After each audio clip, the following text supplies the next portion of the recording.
Are you guys setting up a watch at all? My God, yes. Sorry. Let me rephrase that. It's cool. Yeah, there's the theme. I'll take the What's first that watch. look like? Hmm. Is the book club willing to share in the watch duties? Oh, sure. Okay. So I was thinking maybe we want to like double up, have at least two people Hmm. in each segment. Sure. Uh, Yeah, I'd volunteer for first watch.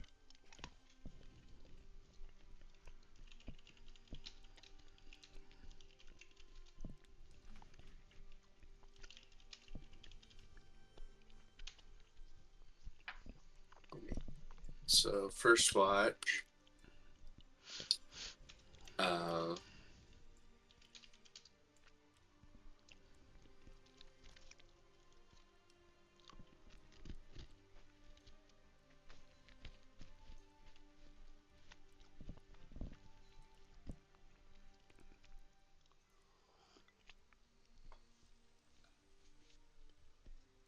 so for the first watch, guessing like one of the book club members will probably stay up with you. Which one? I'm gonna say it is um,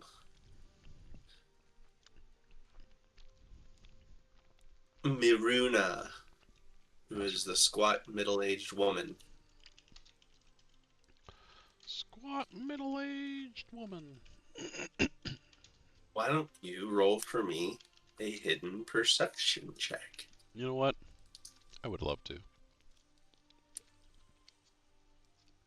For Pathfinder, if I have three whatever level spell slots and I cast a spell, can I cast that same spell using another slot, or do I have to like prepare that spell multiple times? You just have it in the slots you prepared it in that morning. Okay, so I can prepare the same spell multiple times. I think I might need it more than once. May. Okay, May. and I must have it prepared multiple times to cast it multiple times. Okay. You must. Unless you're a bard, they get fancy stuff. No showered bard. Their signature spells, they can like put them into any slot or something. Yeah, every time I Or gain a level, I pick a signature slot, and it automatically increases.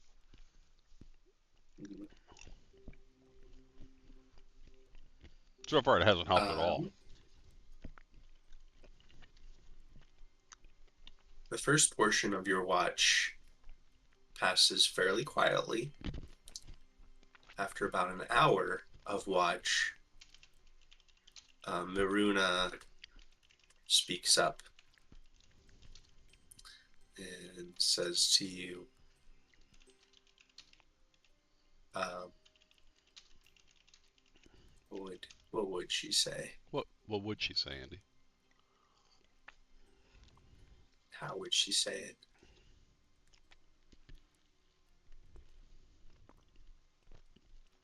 Read anything good lately?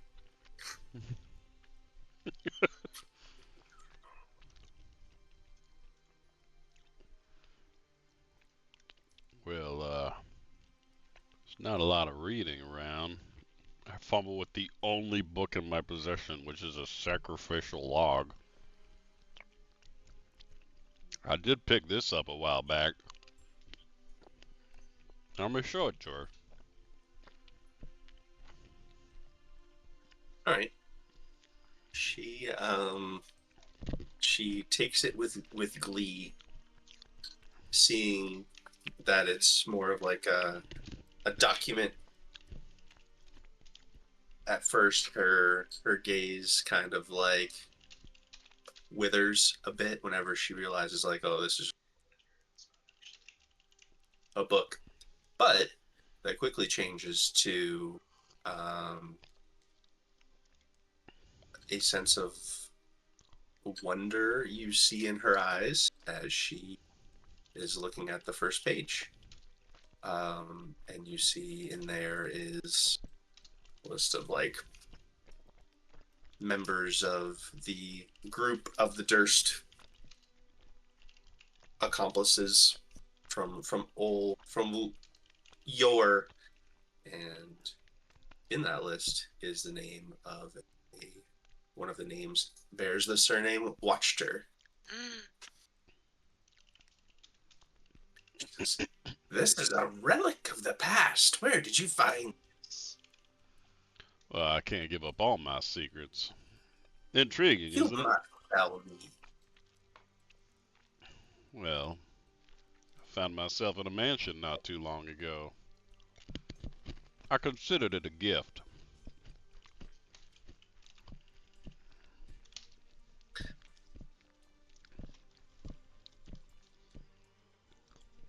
You must tell the mistress about this, Lady Watchter.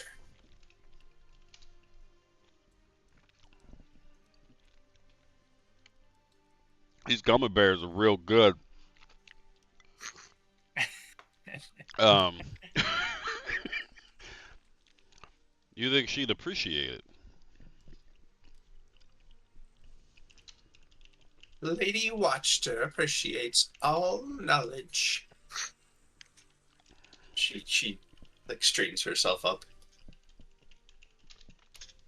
a bit. I did catch that. I noticed a couple of names in there that kind of rang a bell. Any others that I may have missed? She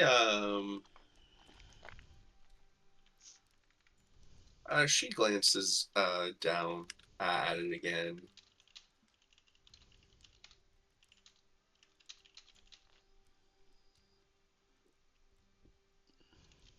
Hmm.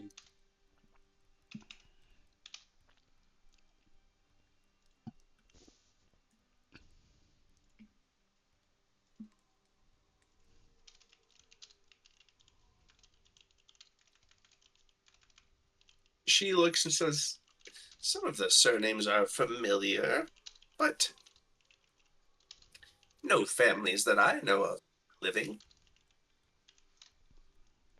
I appreciate the knowledge. There's one scholar to another. You should read books more. Reading is important. That it is. Why? Where did you get these snacks? Oh, do you want some? Yes, I pass her over a where snack I that come from, it's polite to share. it looks like a strawberry. I hate strawberries. I'm allergic. Oh, it's more of a flavored item. Nothing regular. Well, I very much appreciate it. I'm sure I'll share with her in the morning. I think it'd be rude to wake her up now. Mm-hmm. Yes. So, your book group, it's been together a while? I can't talk to you about this.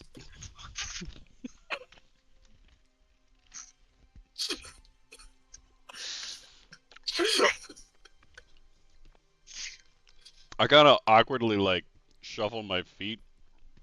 Do you want to join? Well, I mean, you said reading is important. I'm a little busier now, but I perhaps think you're ready for our reading. I mean, I've read a thing or two. Uh-huh. What are you reading now? Perhaps I I've can't talk heard about it. about it.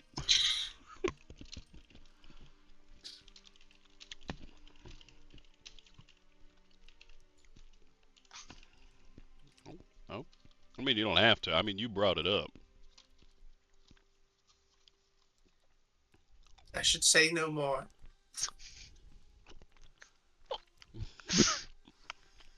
I mean, should say no more and definitely want to say more are very different.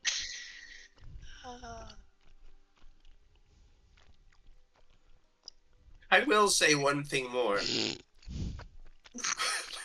I'm intrigued. Books are important. She leans closer to you. Yes. The Yeah. One of the figures on the ground chucks a rock in your direction, and it clatters like in between you two, and you hear a muffled, "Up, I'm sleeping."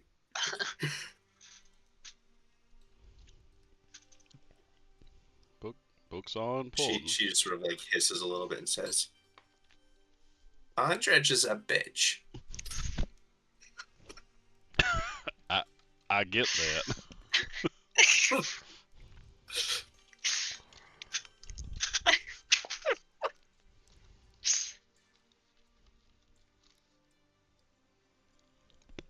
What is this weirdo's name? This is Maruna. She is stout, middle-age-ish, Okay. I squat love woman. her. I love her, and she can be in our party now. Yep. Sorry, Irina. You're dead. So, So are you seeing anyone? Oh God.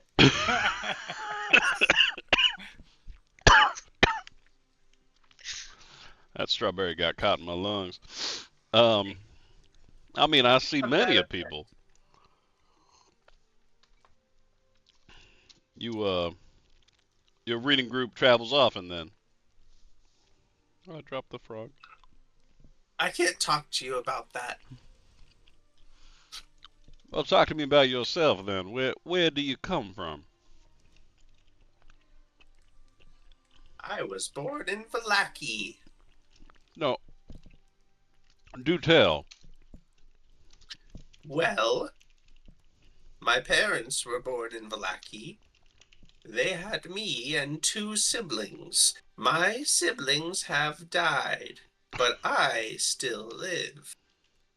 And I still live in Vallaki. Losing siblings, that's difficult. What were their names? Steve and Erwin.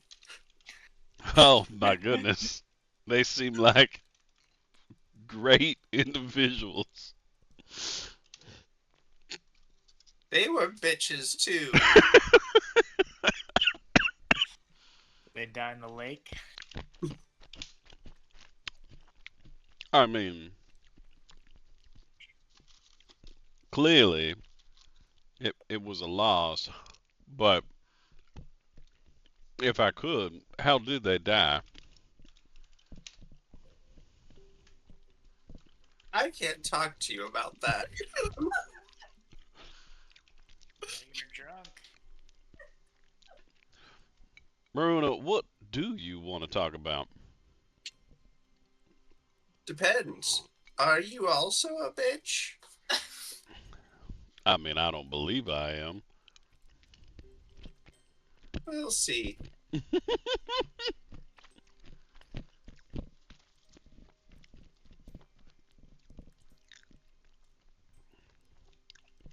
You've distracted me enough.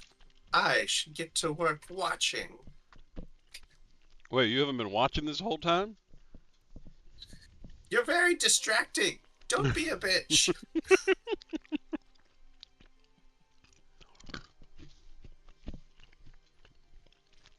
You know what? You're right. We have a duty. I shouldn't be distracted. I apologize.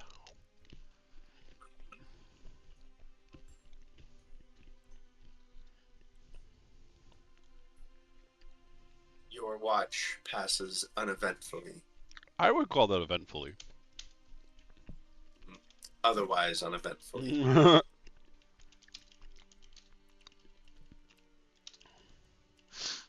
Are any of you interested in taking a second watch? I'll take the second watch. Don't be a bitch. Well, no, Are you're you gonna a get bitch? At the end of your watch, Maruna goes over and kicks the figure that threw you.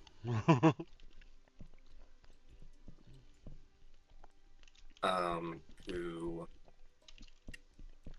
groggily complains, "This is a beautiful young man with the face of an angel." I think this is the one. Where's his name? Yeah, Andrzej. Who grumbles a bit, but goes over to the log you guys were sitting on.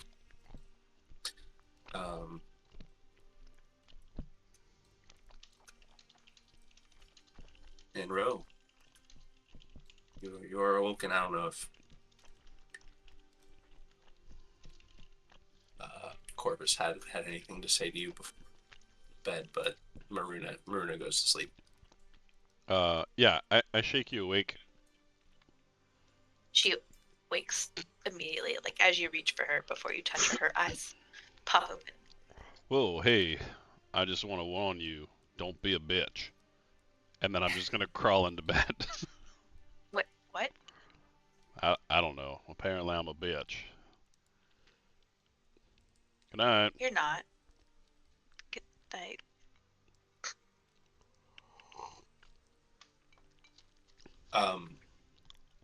Ro, as you get up to do your watch, you notice that the young man got up to watch with you is already sort of nodding, leaning up against a tree while he's sitting, and sort of not his head is already sort of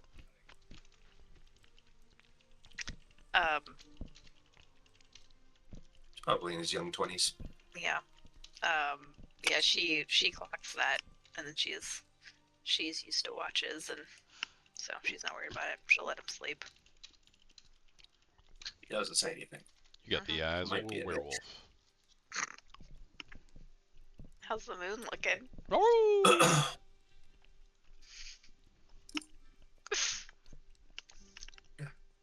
I mean, it's getting there. No, she's. It's actually you're on the waxing crescent right now. Oh, yeah. No, she's not bothered by a solitary watch. She's done many. Your stomach grumbles. Uh, Will you please roll for me a secret perception check? It's actually Constitution. You're about to become a werewolf. Perception. Ugh. Okay. My stomach, like, do I feel hungrier than usual? I mean, you feel hungry. I mean, I ate dinner, right? Yeah, sure. Okay. Don't snacky. Okay.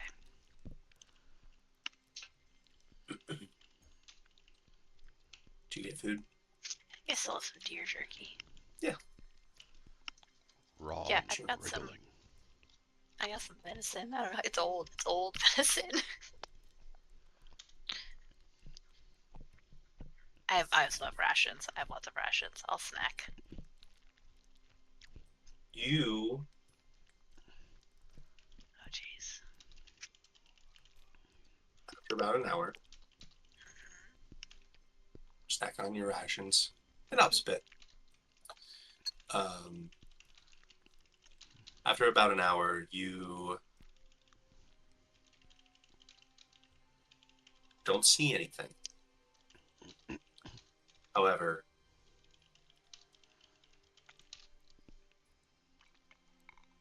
you feel the presence of somebody. Hey, buddy. What's up? Their name is Danica. Are you gonna get up?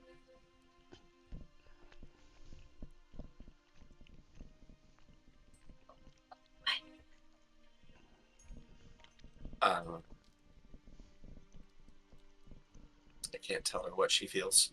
You feel nothing.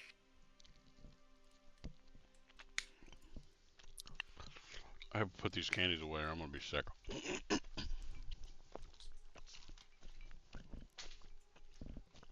So good. I think she wanted a snack. She had the tummy rumbles.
Daggerheart seems pretty interesting from what I've been reading so far. It's definitely like a different style of game than we've used before. Like the I don't know, rules first kind of. Yeah, I listened to some YouTube videos talking about it. I think it was like from before like it had got fully released. It was more like beta testing, but it did sound interesting. So. Yeah, it's definitely like for sure a different style than I'm used to. I'm intrigued by the whole like um story first, story over rules kind of game. Feels a lot more, sounds a lot more organic than my style general was, but exact time. She had the stomach rumbles. Stomach rumbles. She's a werewolf. Yeah. So you Ooh. I sense a presence. no, it's more than that. You don't just like it's not a vague presence. Like you're sitting on a log, you notice that the moss on the log as of Oh. something pressed to it, like about a foot away from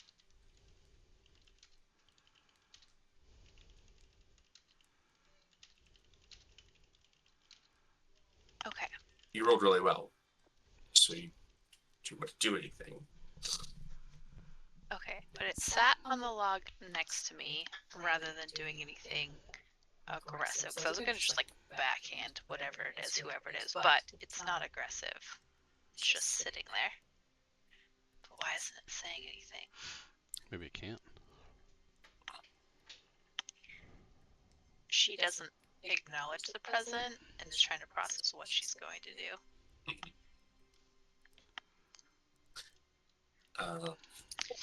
She will attempt to turn and grab. Imagining there's like a humanoid next to her, she will like turn and snatch something that's there. Sure. Go ahead and roll a flat check. For attacking a. So I think you have to beat a. Should be flat checks. Hold on. You actually haven't done this. Archives of Nephis.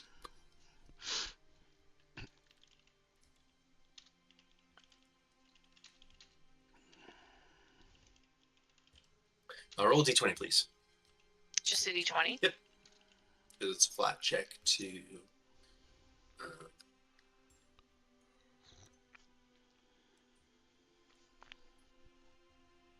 How do I?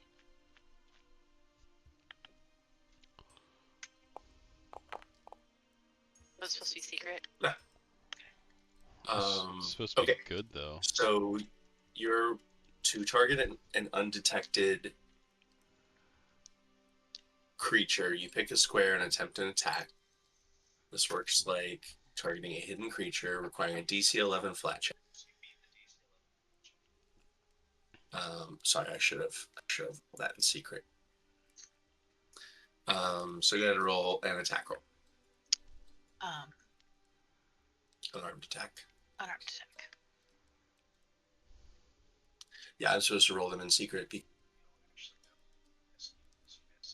Sure. You grabbed the wrong square. Flat check. Oh, That's fine. that's pretty good. That's pretty good.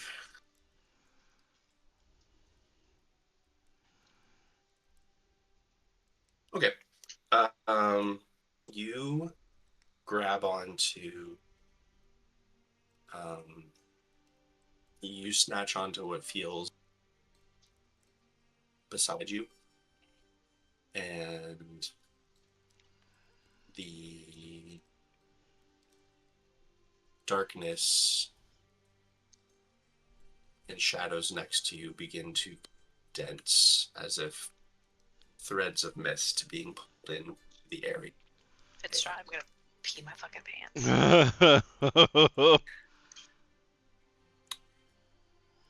They condense into a figure, which your hand up to about mid arm is concealed now in what is almost like a vapor-like shadows that are emanating. Humanoid figure.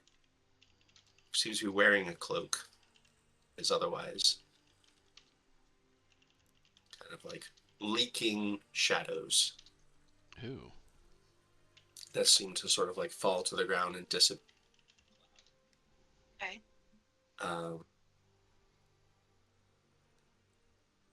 The figure is facing ahead toward the camp. The people spread around.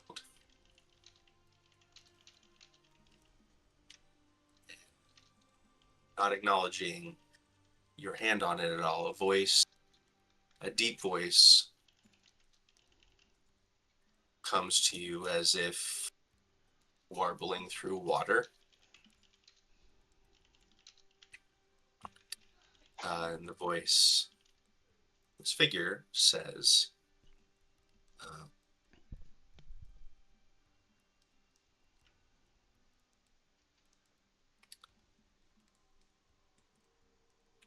have you eaten anyone yet? Fuck.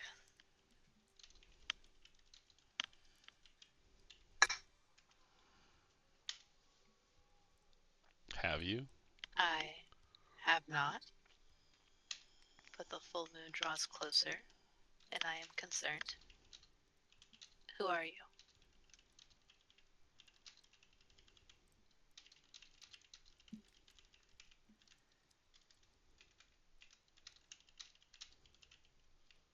I am a friend. Am I a friend? Do not eat anyone. Don't intend to.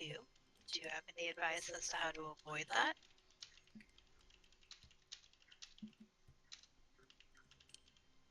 Nobody has died yet. Keep them alive.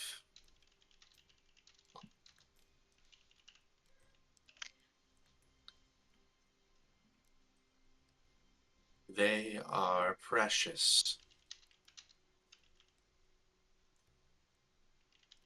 Precious to whom?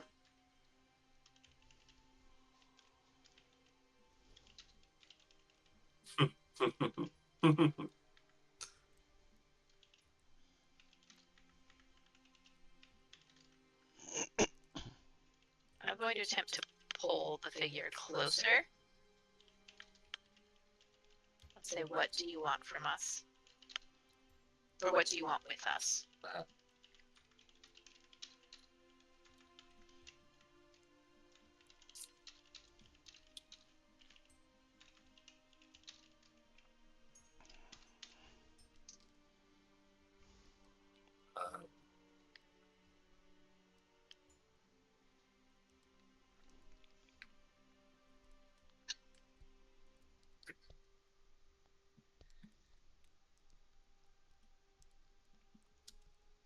Sure. Like the You pull on the figure. It's still like staring straight ahead.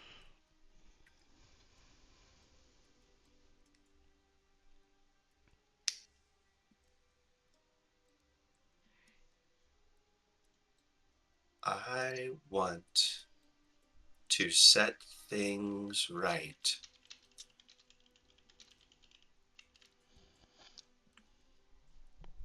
Then what assistance can you offer?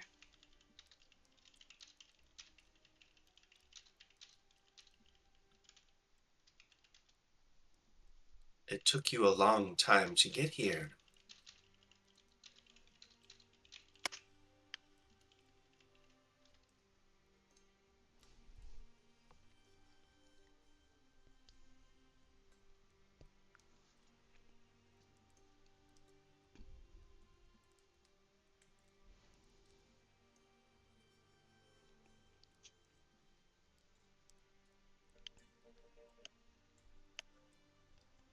Here in Barovia or here in this clearing? On our way to the mill.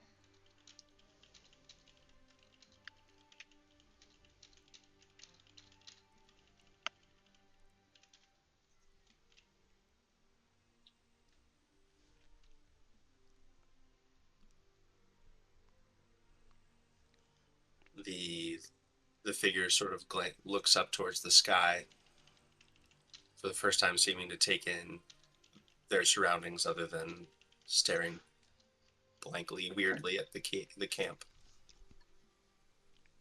The mill. Ah, yes. The mill.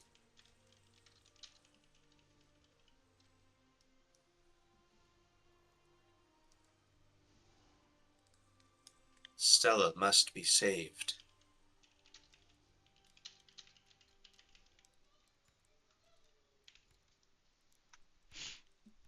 How do we save her?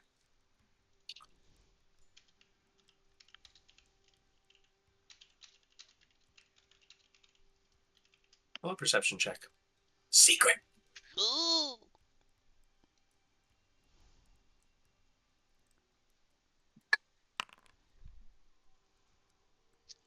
Okay.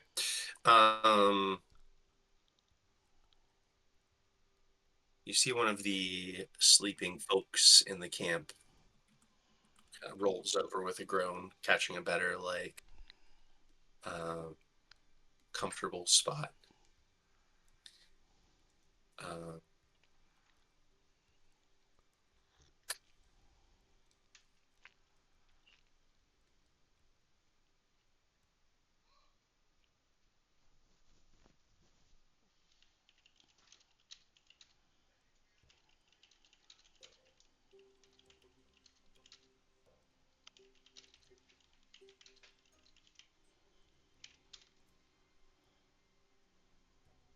you feel your hand, the cloth that you were gripping onto,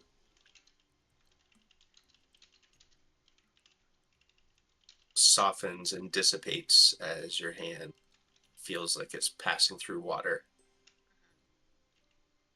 And you hear a voice say,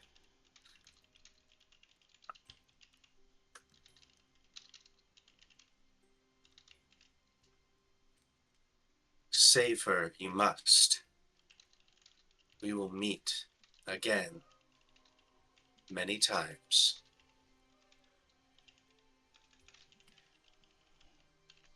And the shadows that were once the figure fade into the earth. So no assistance then. Excellent.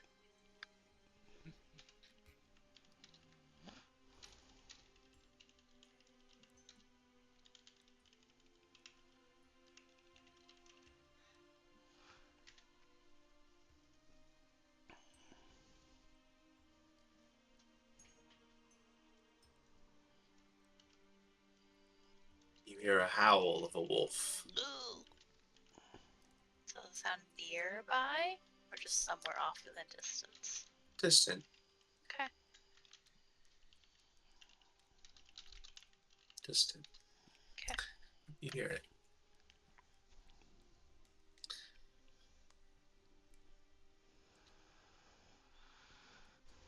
The rest of your shift passes on a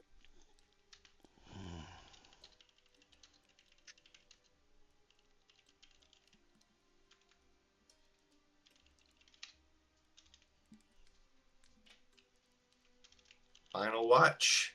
Yeah, at the very end of my watch, I will nudge the other guy awake so we can wake up who we're supposed to. Our watch is ending. You should wake your replacement.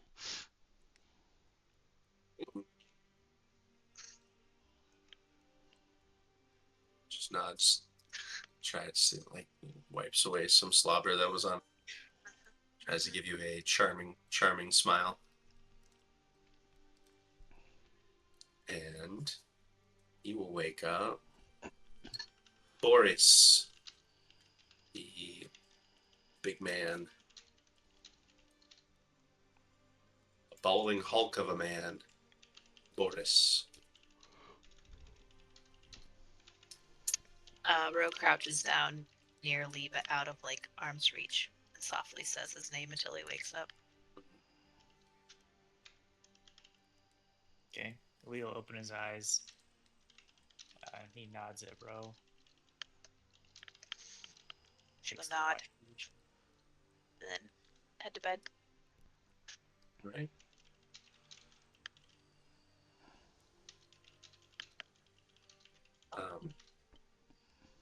Boris just sort of silently stares at you for a minute or so before starting to pass his gaze over the woods nearby. For now, at least, seemingly content to quietly watch without engaging with you.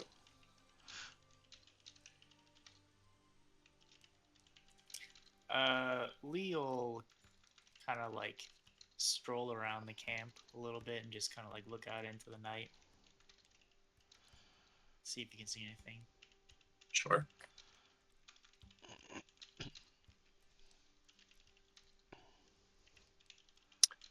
Make a secret perception check, please. Okay.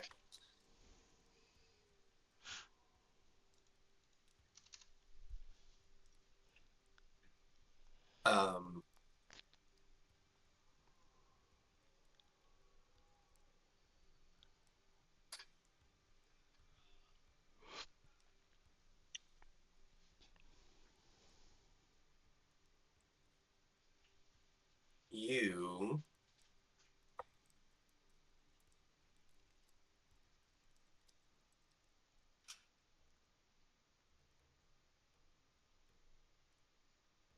don't notice anything in your shift.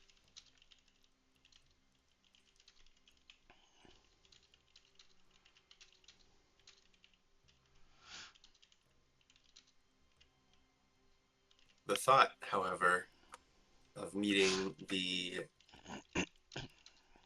lady who sold you those meat pies got you salivating. Perhaps for different reasons than Ro, but salivating nonetheless. How is Lee processing all of the new information that's been happening? The old mill situation. Yeah, I think Lee kind of came into the whole Barovia situation very a little bright-eyed and a little naive, and every subsequent revelation has kind of revealed some of the more darkness and twisted nature, at least of this land. And I think he's trying to avoid falling into some of that darkness himself. Fighting fire with fire and trying to maintain some of his bright personality as best he can. But it's not easy. Mm-hmm.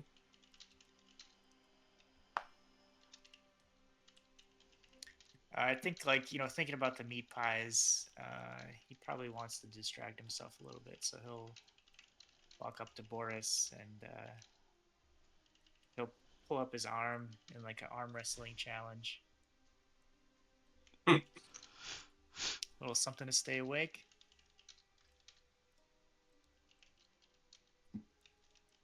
He is sort of like a grunting like laugh, like, and gives a little shrug, and yeah, he'll do some arm wrestles with you. He's a strong dude. I'm sure you'll have him beat, but I would say like maybe he pulls out like 1 out of 5 against you, something like Yeah. pretty strong guy. It's definitely not a rollover loss, but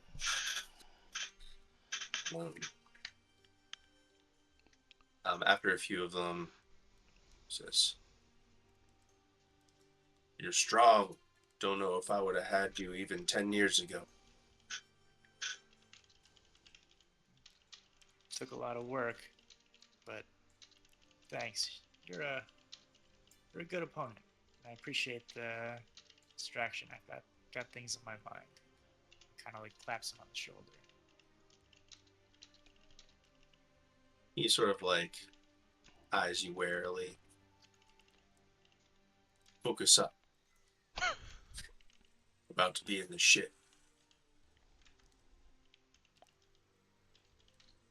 Yeah, I guess you've lived around here, so you've seen a lot of it, haven't you?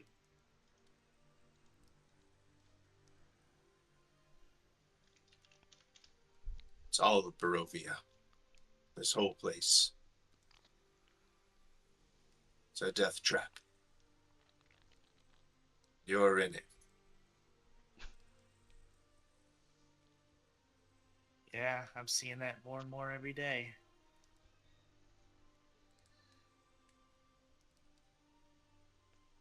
Just as long as it's not forever, I can manage that.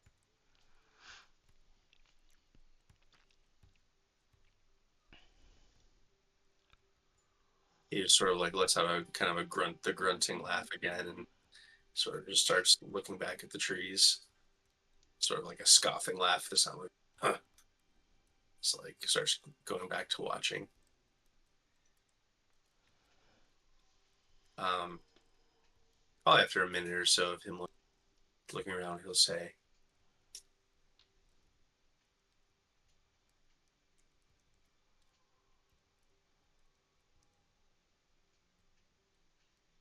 um,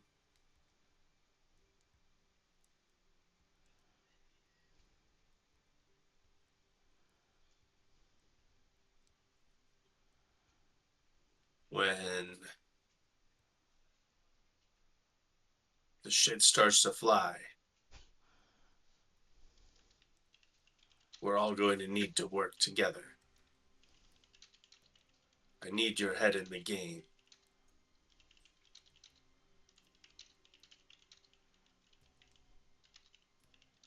Lee kind of like rolls his neck a little bit and like stretches his chest and stuff like that, and then he looks at me. He's like, "You don't have to worry about me. I'll be all right." I'll be the judge of that. He just kind of No, shrugged and does another round of walking around the camp. telling me who to worry about.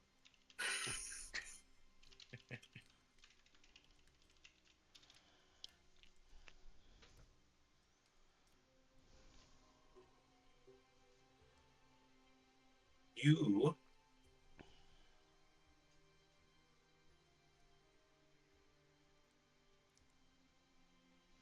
notice as you're walking around toward the lake up in a tree. You notice a figure, humanoid figure, silhouetted against the sky a little bit. The edges of a figure. It's not super visible from sitting in the camp, but since you're sort of walking around your angle, your perception roll, you do see that there's maybe about 100 feet away. Yeah. Seems to be still.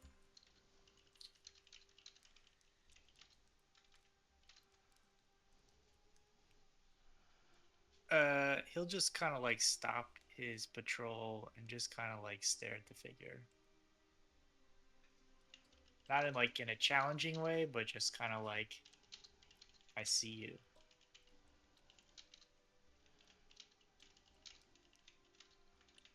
The figure disappears from the tree.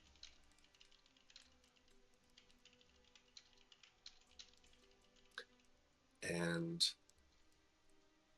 next to you apparates a shadowy humanoid figure that drops something to the ground in front of you with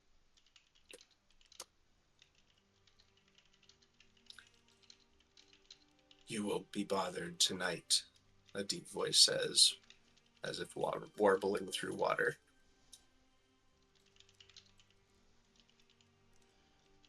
And then the figure disappears. Okay. He'll look at the object on the ground. It is a human arm. Oh, Jesus.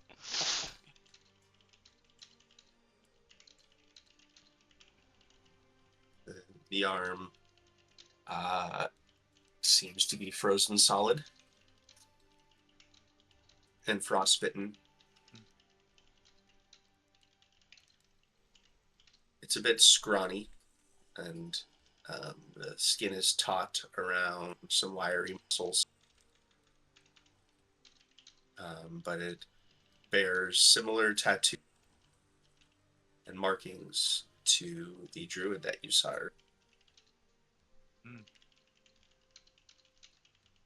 Interesting.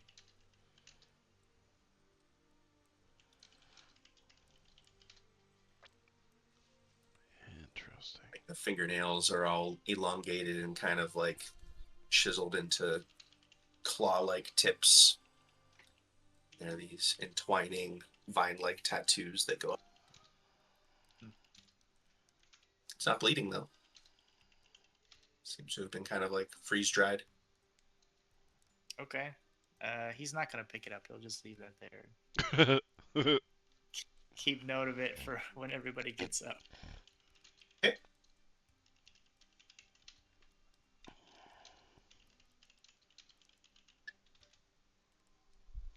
The rest of your shift passes uneventfully, and morning comes.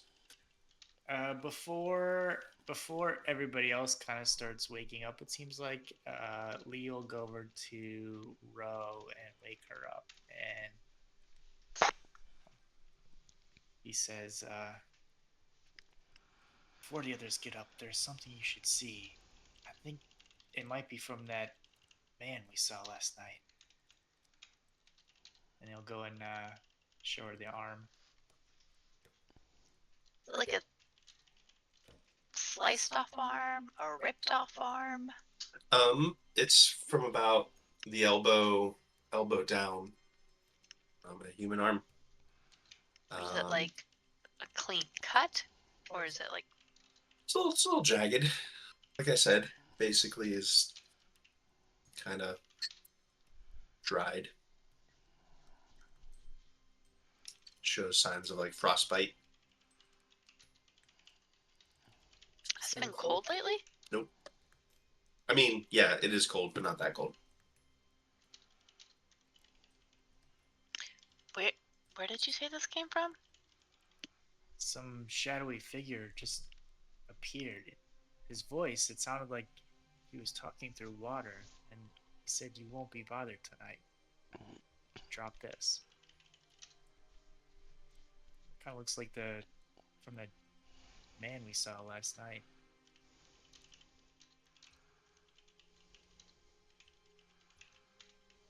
I don't know if this book club has anything to do with it, since they told him off. Saw the same shadowy figure who said we had to save Stella.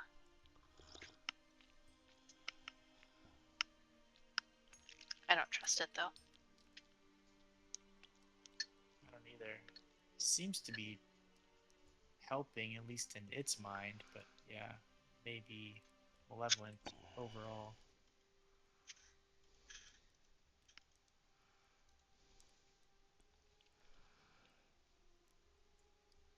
I don't know. I guess ultimately it doesn't change anything, but just in case the book club involved with this figure somehow.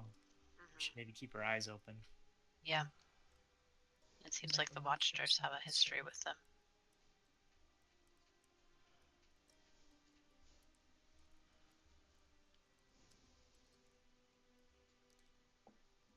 Do you think we should ask her about it?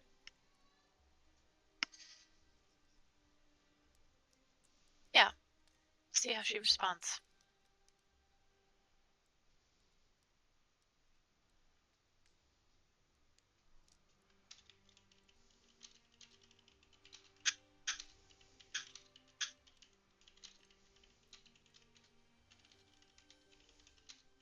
All right, Leo kind of go back to the fireplace and start stoking the fire, whip up some breakfast maybe.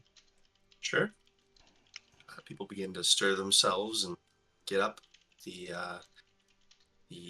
slightly less dark grays of morning in this land where the sun never rises.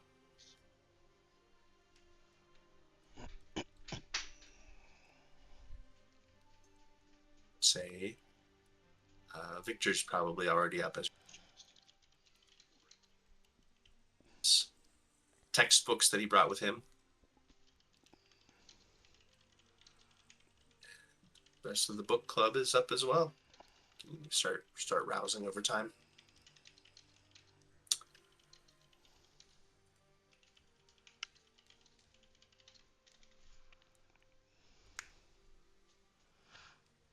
You guys just left a random arm on the ground? No, he's holding it. Whoa! Shaking it around. Crazy! I shouldn't have slept because now I lost my salves. It's fine. It's fine. Yourselves, slabs. Liver slabs.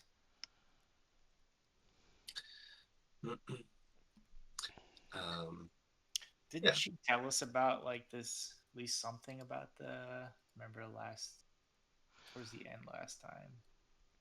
Lady watched her. I think she kind of. But the druids or whoever they are.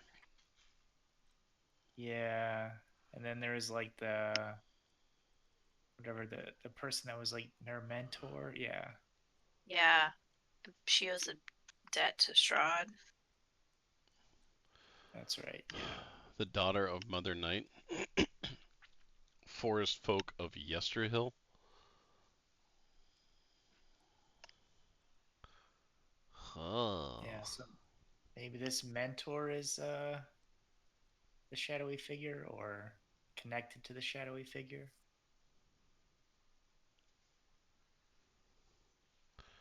She, Fiona, is up at this point and seems to be having kind of a quiet conversation with Boris, and they are, at least he is, glancing pretty frequently in your direction, Lee and Roe, Hmm. while they talk. Mm-hmm. Mm-hmm. But after their brief conversation, she would head over toward the fire and start, getting herself ready some breakfast as everyone else begins to do as well.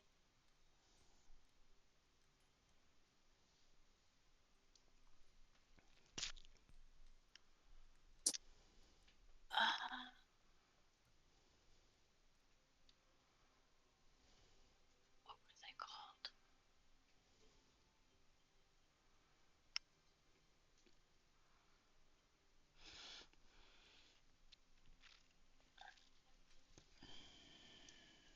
Anything else you guys wanted to do before breaking camp and heading to the old mill today? Should probably confront her, right? Or at least figure out what is happening. Yeah. Forest folk from Yesterhill. Wood witch from the swamps. Watched her debt. I guess if we do want to confront her, Lee will go over, grab the freeze dried arm, and kind of brings it back to the fire and just like drops it in front of the fire, kind of not like throwing it at the Fiona, but kind of like just putting it near her Mm-hmm. to Know anything about this? Looks She like looks down at it with a quizzical expression tinged with disgust. It seems to be an arm. Why are you tossing it at me? looks like it might belong to that crazed man from last night that you told off. She takes a second look at the arm and raises an eyebrow appraising. I believe you may be right. Can't think of it happening to a more suitable person. Who are these forest folk, and what harm might they mean us or you? Her crow squawks at you from her shoulder, and she just sort of like pushes it aside. She would say, now, Majesto, play nice.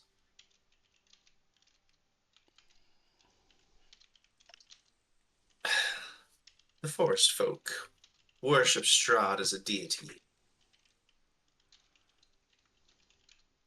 I have no direct quarrels with them, though they are, as you saw last night, somewhat of a nuisance. And certainly I would have no reason to act against one who is so strongly allied, Lord Strahd.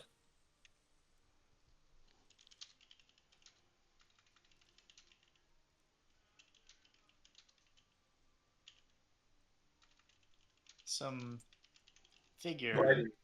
some creature brought this to me last night and said it won't be bothering me anymore, or us anymore.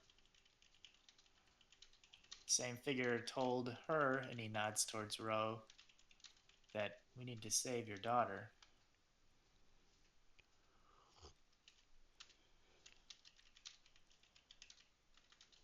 Just seems like there might be a connection there.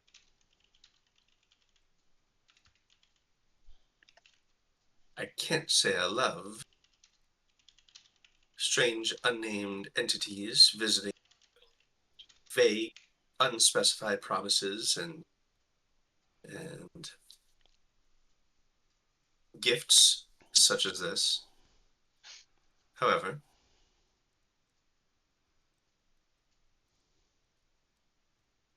they're right. We must save Stella. I never thought there would be a chance.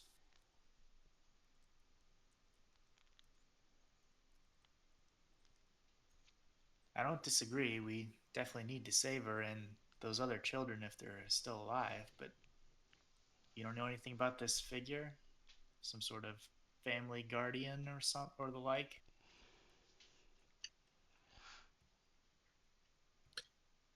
Rumors I've heard from the outskirts of Blackie are sparse.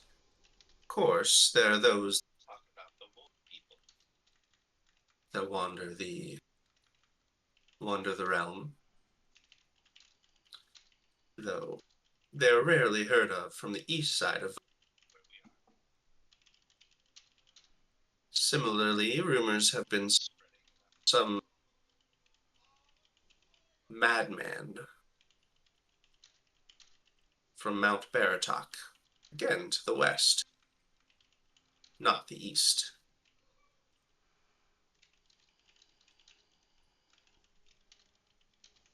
But between the two, this sounds more like a madman than a wolf pack to me.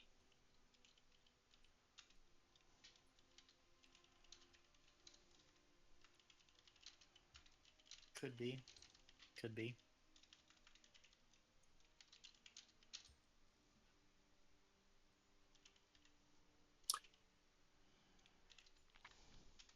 She seems a bit troubled by all of this, but seems to be high composed.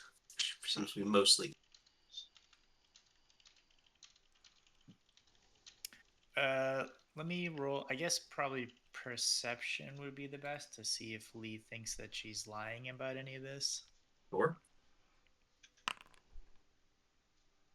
versus her deception DC. Okay. Um, you think that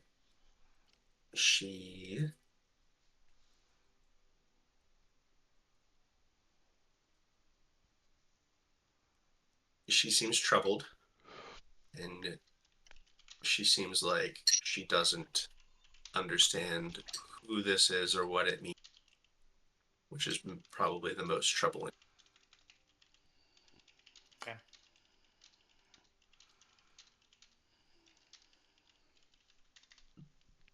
I have questions for you all as well, unless, of course, you wanted to.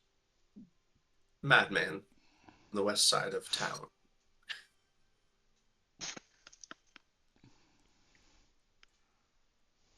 We need to speak details before we enact this plan.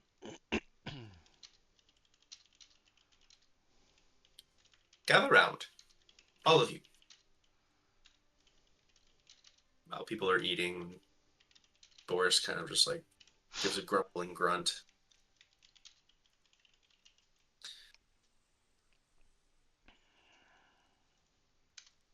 Corvus, do you sidle up to, or do you have anything?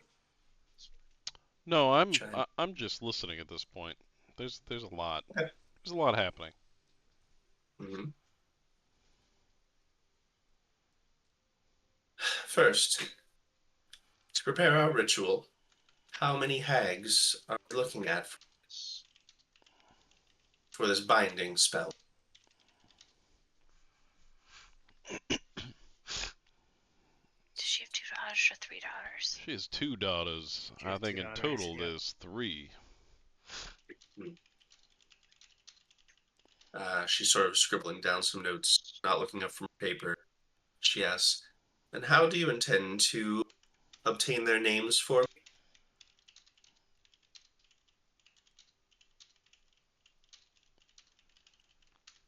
That I think we'll just have to improvise. There She has been taps she taps the tip of her pen against the paper and lets out like a slow exhale. I mean, there's been talk about sneaking inside, perhaps a diversion of sorts. Unless you know where hags are likely to store their names, that might help us out.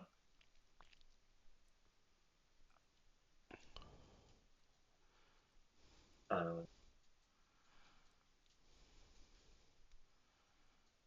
Victor plops open his ethereal entities book on the table. I forgot Victor came with us. Everybody came with Actually, us. There's so many people in this campground. yep, it's intense. There are 10 people. Oh my god. Ooh, totally quiet. We got a regular circus going here. Wow.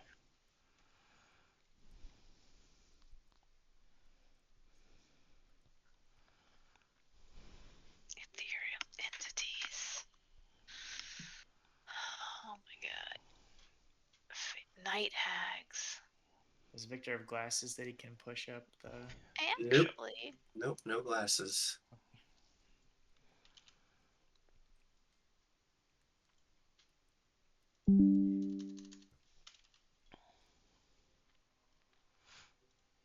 So yeah, he's looking through there. Night hags, matrons of. No silver hurts them. I forgot to change that. It is cold iron. Oh, cold she's iron. gold iron, not silver. Yep. Okay.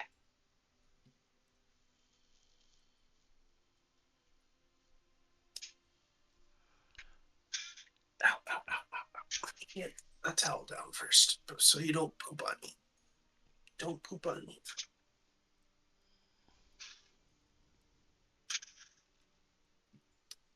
Yes, so it should say cold iron. Did that. The very last paragraph, he points at. Yes, I thought so. A contract.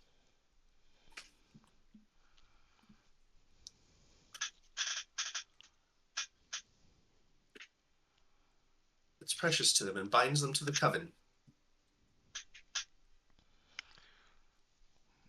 Well, perhaps we could use their arrogance to delay them while someone looks for this contract. We might not need to draw them all out. A wound suffered by a single hag is suffered by all. If we catch one outside and attack, the others will probably come help. So you're saying we attack as someone investigates? Perhaps draw them out to a fight. I called it from the beginning. I was gonna kill this lady, so I'm fine with that. It will take some time for me to set up the ritual once I have the names. How much time? At least a few minutes for us to gain our positions and begin the incantation. 5, perhaps. Oh my. How long will the spell itself take to finish? Just the 5 minutes. Once we have the names, yes. Okay. And when you finish the incantation, how long does it last, or do the hags need to be present? For as long as the 5 of us stay standing.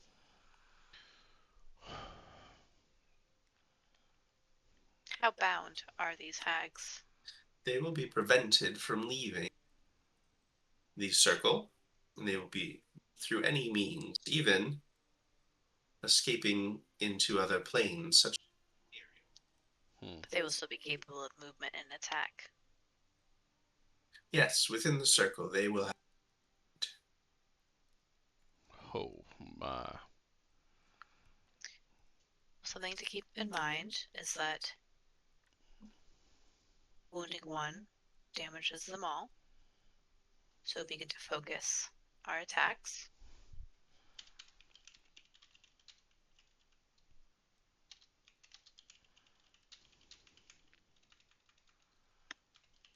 If it's going to take 5 minutes, I think we need to get the names before we lure them out. Unless somebody feels like they can talk to them and keep them in discussion for that long.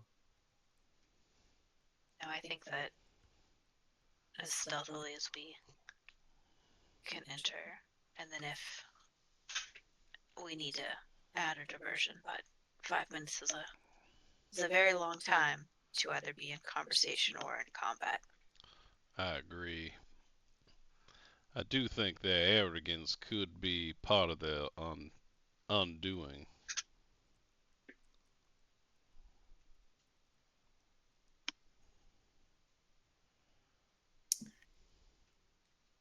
Corvus, how does your messaging work? That is a great question. Is it line of sight? I think we discovered I have to know where, roughly where like a direction of the person. But then they can only respond if they're within line of sight. Yeah, and you have to have like a decent familiarity with the person too, Yeah. right? Of like who you're sending it to. So I mean, it's a distant place. So like, if I was inside, I could send it to you, but then you can't reply because it's got to be line of sight. Yeah, so what I was thinking, like for planning purposes, was like because Lee, Silas, and Corvus are decently sneaky. Ro is not with her armor, so maybe one or more of us, like at least Corvus, maybe one or two of us, or all three of us, go inside.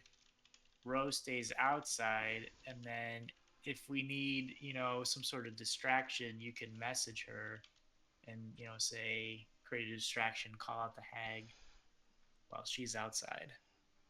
I mean, I'm not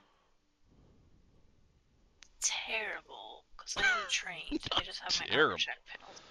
You know what? Unless you want to take off your armor, I guess, just for the sneaking part. I could take off my armor. I'm at a -3 for my armor check. Does your armor have the noisy trait?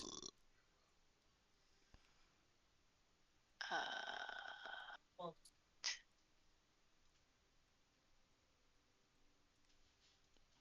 it doesn't say noisy. There's a -3 check penalty. I got a plus 13 on my stealth. Also, I'm slower now than I used to be. Ooh. Wait, how slow?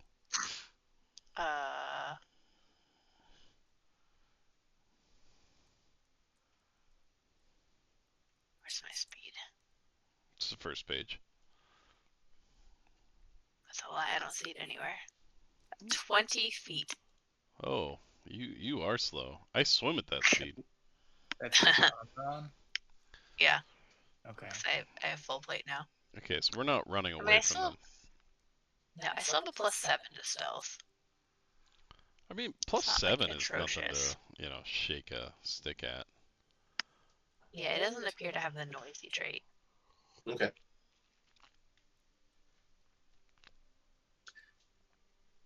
You mentioned there were children inside. What do you intend to do about that?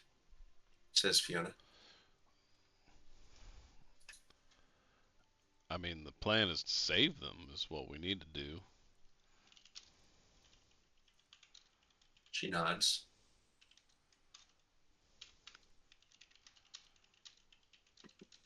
But ultimately, they would be safe if, hopefully, they're still alive once we destroy these hags. We know these pies have addictive properties. I look at Lee. If Lee shows up in search of pies, I don't know that he can engage the hag in conversation for 5 minutes.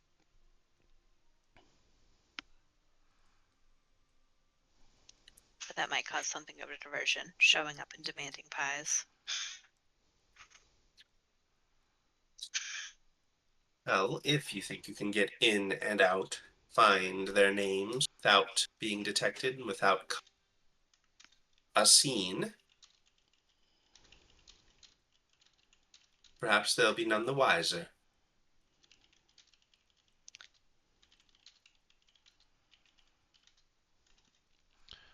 Let's say that does happen, but better yet, let's say it doesn't happen and it gets loud. Then what? Then we fight. Should one of us continue to look for this said name? I think so, yes. Can they be Names, defeated we need all without it? 3. They have stones that let them teleport? Escape. Escape, but they can't use those within the binding circle. No, it's an escape to the ethereal. Which means if we are in combat with them and they feel like they are losing, they will just escape. So yes, we need their names. So if something does go wrong, the best thing is to engage, but pull our punches until we find these names. I don't know that we'll need to pull punches for the combat to last quite some time. But yes, we want to avoid them running. If the hags escape to the ethereal plane and they return, do they return to the same spot from which they left? If it came Victor? down to it, maybe we could set a trap for them.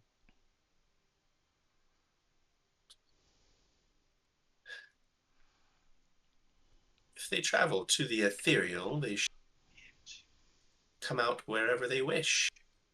Traveling through the ethereal is plain to this.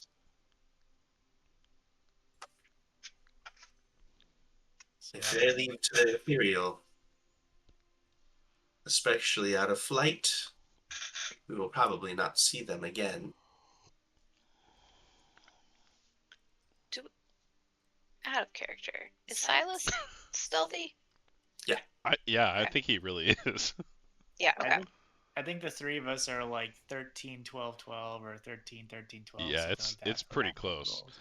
Also, I think it's like an 11. I think. outside of character, can we save right before the fight? So when it goes horrible, we Quick save. Quick save. Load. like, Quit and load. Yeah. I feel like that should be a thing we can do.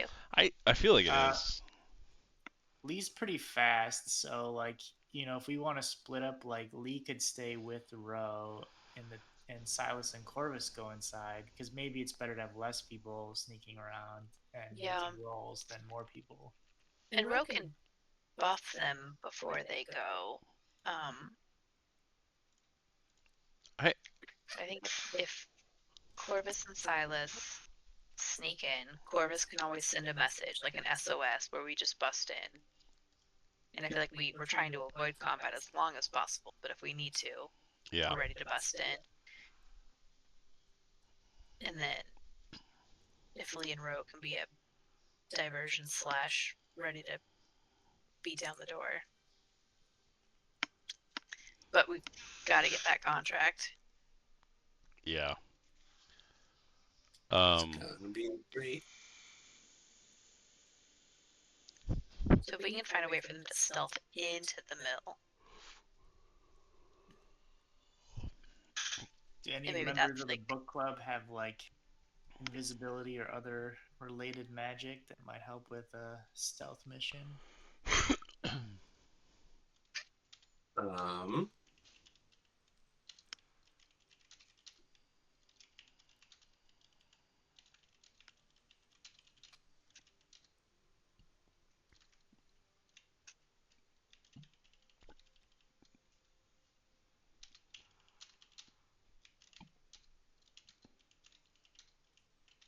I don't know if there's like noise reducing spell or Right.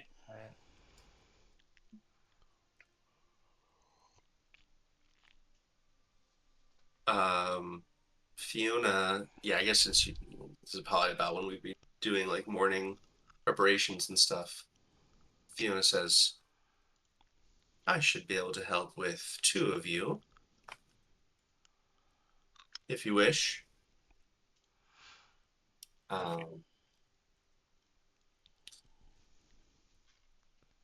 Victor also says, yes, I as well. I have such a spell in my in Kazan's book. He realizes he just like blurted out a personal secret in front of Fiona and like immediately sort of down and blushes a bit.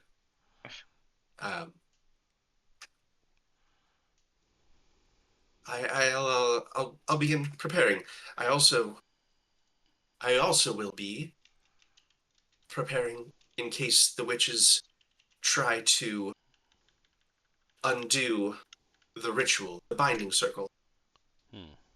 I'll prepare some magics to be able to counteract their own counteract magics. Counterspell. Yes. Counterspell. Counterspell. Throw on top of the stack. He's a wizard. So I have where's it at? I have like message and I have telekinetic hand. And I also have Phantom Prism. I've never actually gotten it to work yet, but everything we fought didn't have a brain, and it could imprison people for up to a minute. Is it a saving throw though? I imagine the hags have pretty high saving throws. It's a will. Yeah. Which, I mean... Yeah, I bet the hags have baller will saves. That's so, I mean, it's possible? Can you take needle darts? I feel like needle darts might come in handy. I have had needle darts since the beginning. Oh, okay. Needle darts. But I usually just... Sounds like we have multiple buffs we can pop on you. Because I can put some buffs on you. Fiona can put buffs on you. Most of mine only last a minute. Look at you and then... Invisibility would last 10 minutes or until... says Fiona. Fuck yeah. And she can do that on 2 people? The ritual, she does say... I misspoke. It doesn't last. It's after the circle is formed, it lasts 10 minutes. And that's once they have the names. They have the names.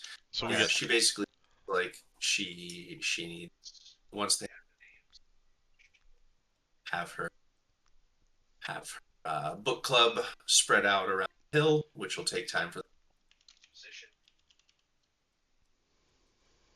We'll start doing the ritual. Oh, how big can they make the circle? Is it Large, about with 5 of us,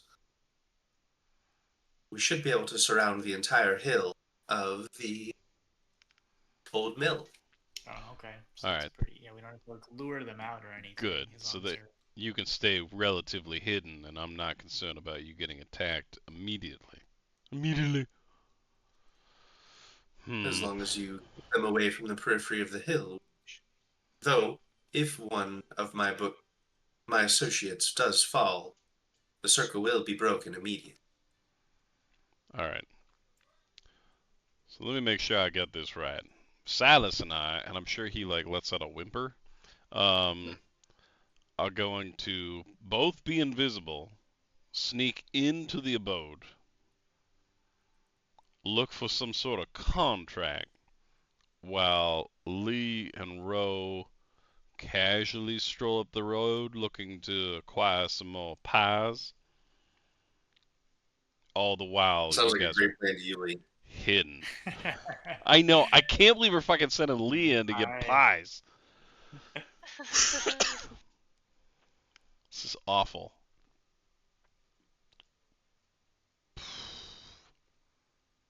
I mean, what could go wrong?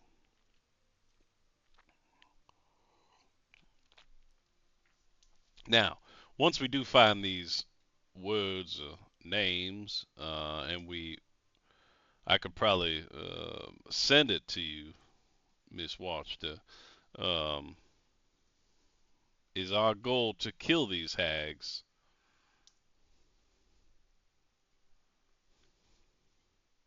Yes. That's how we get the Heartstone.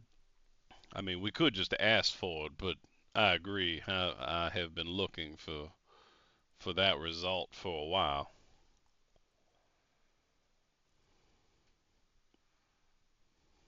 Hmm.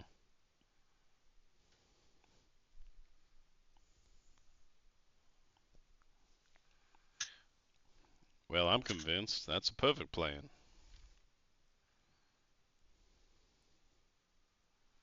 Okay. Um, so how many invisibilities do you need Victor to pack a day? He's doing his daily.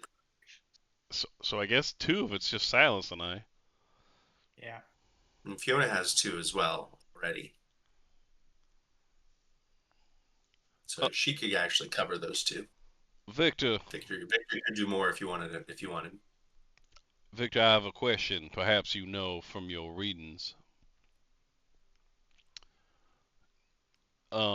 I've heard tale of individuals who can see those who are invisible. Any any word from these hags being able to do the same? Um, a moment of panic like crosses over his face. I haven't seen anything like that in my books. I'll read again. I see what you did there. I haven't seen anything. Uh, oh, that wasn't a joke. I actually haven't read that anywhere. Well, I guess Uh, perhaps let me know if that changes. If not, for individuals who have never planned perhaps anything since we've arrived, I think this is a pretty good plan. okay.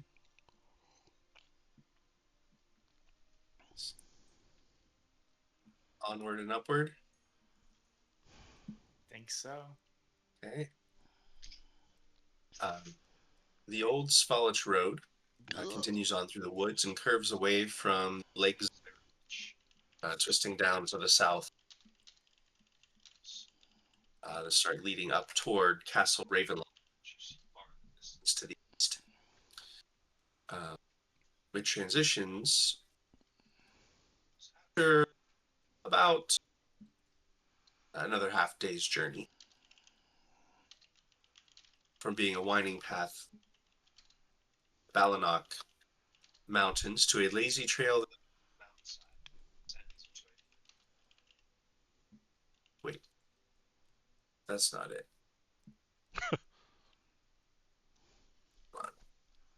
Oh yeah, no, the valley where you recognize. So you're up on the hilltops over, so down below, next to the lake.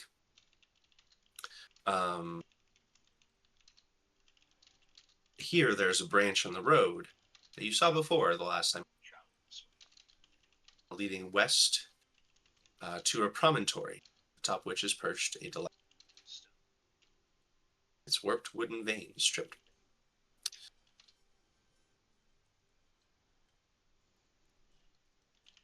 The hill itself is about 1,000 feet across at its foot, and the hilltop itself, or so feet across, a fairly large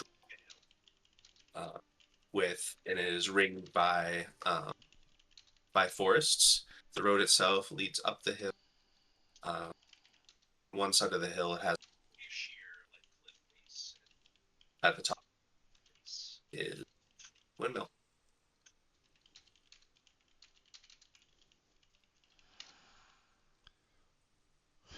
Well, fuck. Um,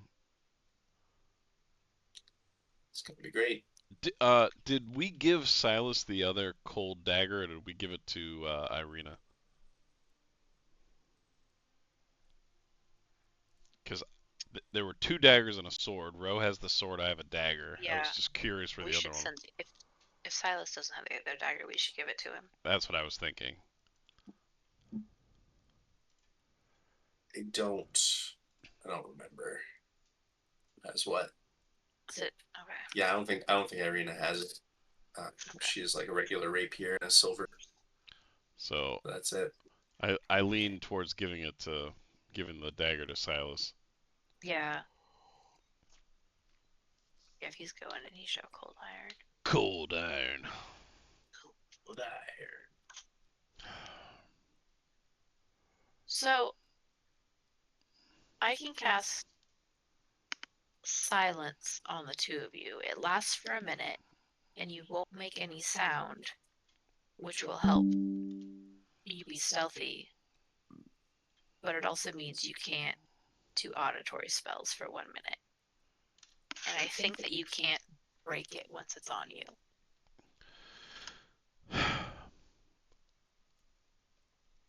So it feels like a little bit of a risk.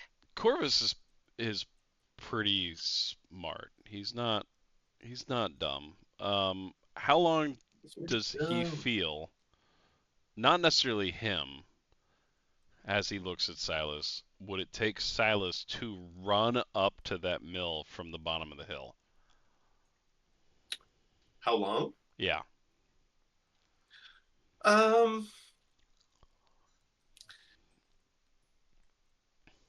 mean, probably like 30 seconds for anyone. Okay. Because, like, if she cast silence and invisibility was put on us and we just sprint to the door, Yeah, doesn't matter how loud we are, at least we're up there in a dead silence. sure.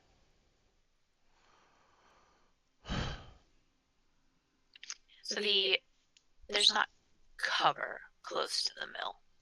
No, there's probably about like 500 feet or so of grass. There isn't a way to kind of look around the back, is there? Without running, up there. We circle through the woods. You can circle through the woods if you want to. Sure. Yeah, Can join? I'd like About to. 10 minutes or so to walk through the woods. Yeah. Yeah. The hill on the other side has more a sheer face to it, like it's, I guess, on that side uh, of the hill. basically the others on the away side of where the creature should be right But no other like entrance or anything. now. No, like so, it looks like there's windows. It is so this onion domed leans forward and to one side as you see gray brick walls and there- Andy, your mic's. I don't know if Rachel's mic is picking up your voice, but you're kind of like You are cutting cutting it in and out a out. little bit. oh no. Let's see what's Mike is picking me up. I was doing pretty good following, but now all of a sudden I'm Yeah, like, because I I can need still these kind of hear you details. through. Yeah, I can kind of still hear you through Rachel's mic, I think. But yeah, crucial details might. Hmm. Chris and I, there was a slight panic in our faces as we're like, wait, what is it? Tell me more. Whew. I got onion dome and gray brick walls, and that's all I got. It's fine. We're not panicked. Don't panic. Is that any better? You're So louder. far? Yeah, that's it. I guess just try it out because yeah, like about half of your speech is like through your mic, and then I think about half of your speech is getting picked up by Rachel's mic. Hmm. Okay. We'll let you Well, know. We'll panic. We'll throw our arms in the air. there's an onion domed edifice poured into the side. Yeah, it's cutting out. Oh no! I was just taking notes. I realized he was still talking. Hmm. Epiphysis. Epiphysis. Am I talking too loud so that it's coming through Rachel's? I've been Yeah, I'm muted not for the last sure. minute, so you could test your mic. That's weird. Yeah, my mic's currently muted. Yeah, if she's muted, then yeah, I don't know. Maybe it's something else going on. We're doing it live.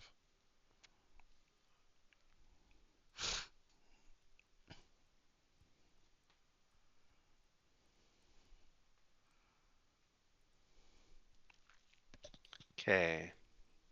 Oh. Hi, Andy. Sounds a little more intimate there. Yeah. There's an onion dome. The onion Hey. domed edifice Ooh, tell me more, Andy. Yeah. leans forward and to one side Oh. as you turn away from the stormy gray sky. You see gray brick walls and dirt covered windows on the upper floors.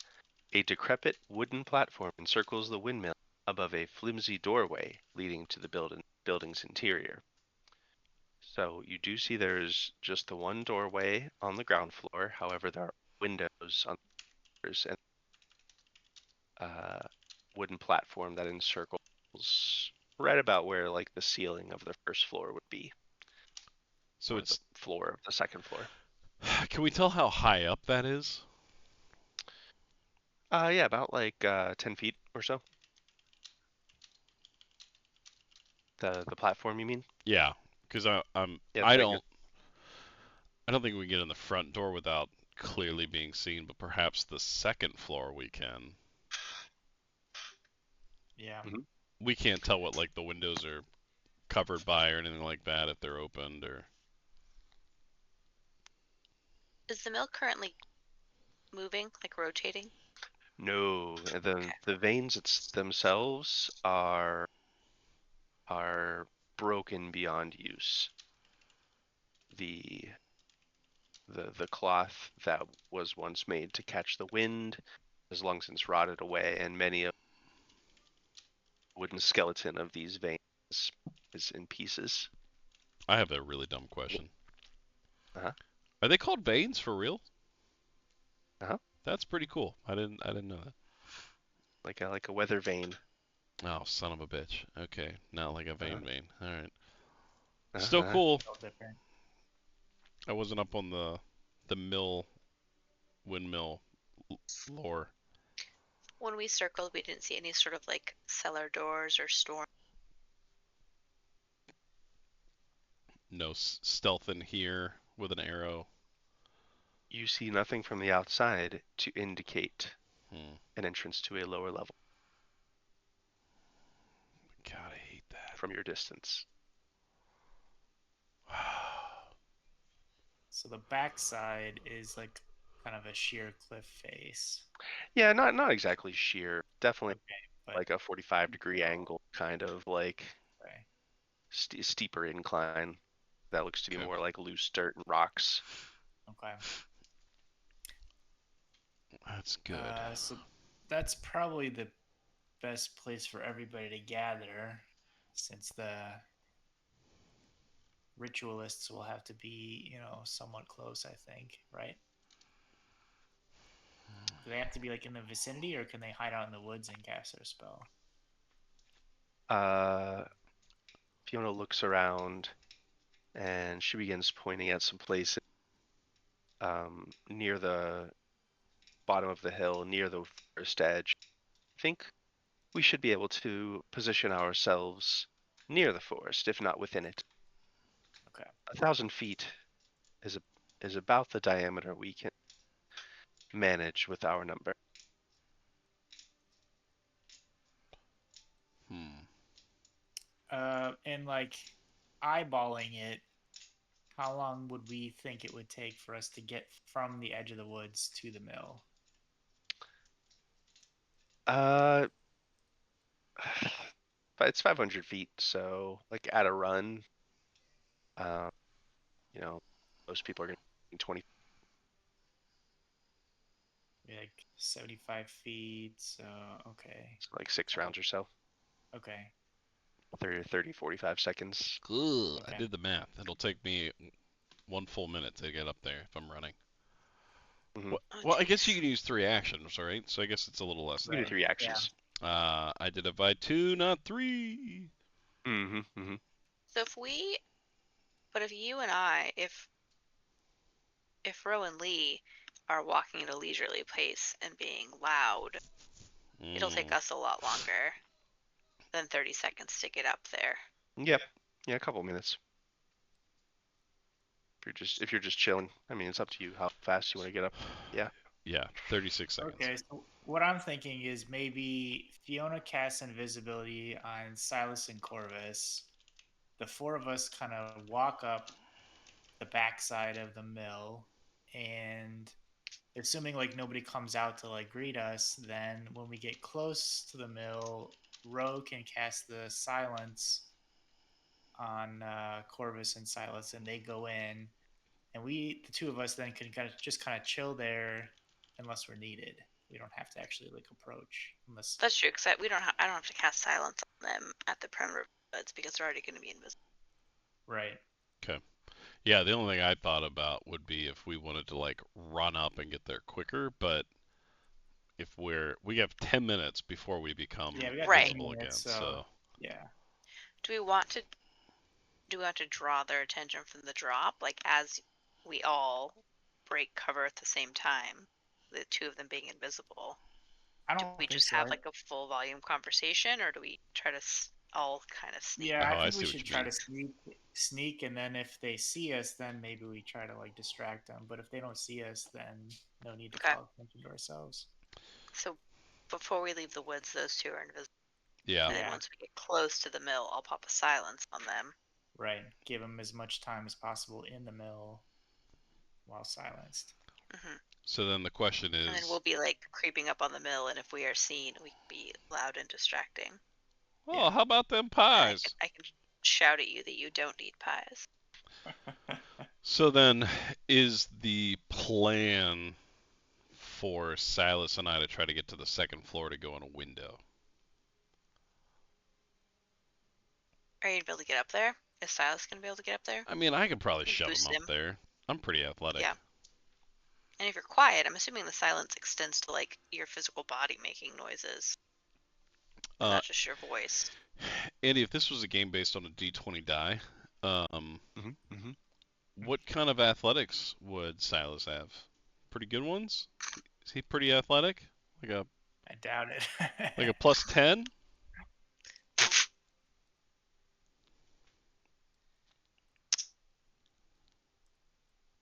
I feel like I'm gonna be pushing him up there.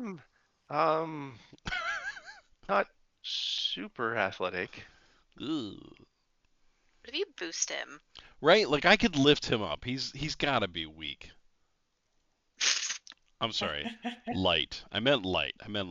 If you My, could boost him, and then he could pull himself up, and then you could. Oh, that's what he has. He has untrained. It's like, wow, how does he have a 6 without being trained? Untrained improvisation. Yeah, Nice. that's pretty sweet. yeah, it's. I could maybe climb up there. I mean, There's footholds and things. I'm at a +10. Well, don't look at that one though. Oh no. Just getting it out of the way. I have a What are you +10 to rolling? athletics. Don't stop. And then a 14 to acrobatics. So I feel like if I could get him up there, he can try to struggle to get me up there. But unless there happens to be some kind of storm cellar, I think that's our best bet is to try to get into that window. Probably, yeah, upper Not on the floor. first floor. Yeah. Yeah. All right. Either basement if there is one, or upper floors. Silas and Corvus. I mean, Lee could easily boost you guys up there, but you know, Mm. it kind of defeats the purpose. I mean, unless it's Lee and Corvus go in and Silas is on the outside. We could do that. Yeah. Since you're both stealthy and athletic. Yeah. Yeah. And then hopefully you don't just start eating pies in there, because I am I mean, concerned. I was scared of my addiction, so Yeah. that phase of my life is over. But we've got Corvus in there, so I feel like Corvus sends a message either if cover is blown Bro, and they need he's backup, eating or all the pies. All of them. right, that too. Or if it's like, hey, we found the whatever, we're coming out, or yeah, just Well, honestly, my thought is, as long as, like, I feel like I would give Lady Watchter you are at this position. Unless something horrible goes wrong, you don't move. I'm Right. within 500 feet. I can hit her with a name. And I don't care if she yeah. responds. I need to get it to her. Right. Right. 3 names. Because then they can start, and then you could just light it up. Right. Once they start, they need 5 more minutes, though, right? Yeah. So I don't know that we want to light it up once they Well, start. no, but like once the ritual is good, even Right. if we're stuck inside, we can attack from the rear. The Just rear stay is hidden. yeah. That's true, yeah, because the whole hill is going to be then the circle, so. So that would be my message to Lady Watchter is wherever you plan on being, you need to tell me. That's where I'm going to send a message. So you can send names, right? And then you Yep. can also, we'll be behind the mill. So if you like send an SOS. Yeah. I mean, if shit's She hit the fan, I'm gonna blow up a thing. It won't be a quiet one. she looks down at her, like, essentially a clipboard where she has like a rough schematic of the hill drawn. You see a big circle and like position markers for where her book club is going to be set up. She makes a few alterations, thinks for a moment, and says, I'll position myself near that tree here, the one with the vines hanging, The vine. due south of the windmill. Should be an easy mark for you to point. South of the windmill. South of the windmill. And she, I guess she wouldn't move there yet until you guys were actually ready to go in. Yep. Anymore. But she makes some alterations about like where the rest of her is going to be set up based on that. Okay. What are we having Victor and Irina do? Not dying. On her diagram, it seems like the five members of the book club will be forming roughly a star shape around Yeah. around the hill. Not a smiley face? Weird. Nope, just a star. Hmm. Pentacle. Interesting. Weird. I guess Irina and Victor could stay with Lady Fiona. That's like a rear guard. Yeah, and then if she starts preparing the ritual, then they know that shit's going down, and they can, start heading towards the mill if they want. That's a good If they idea. want to participate. Victor says, I I also have invisibility spells I've prepared, and I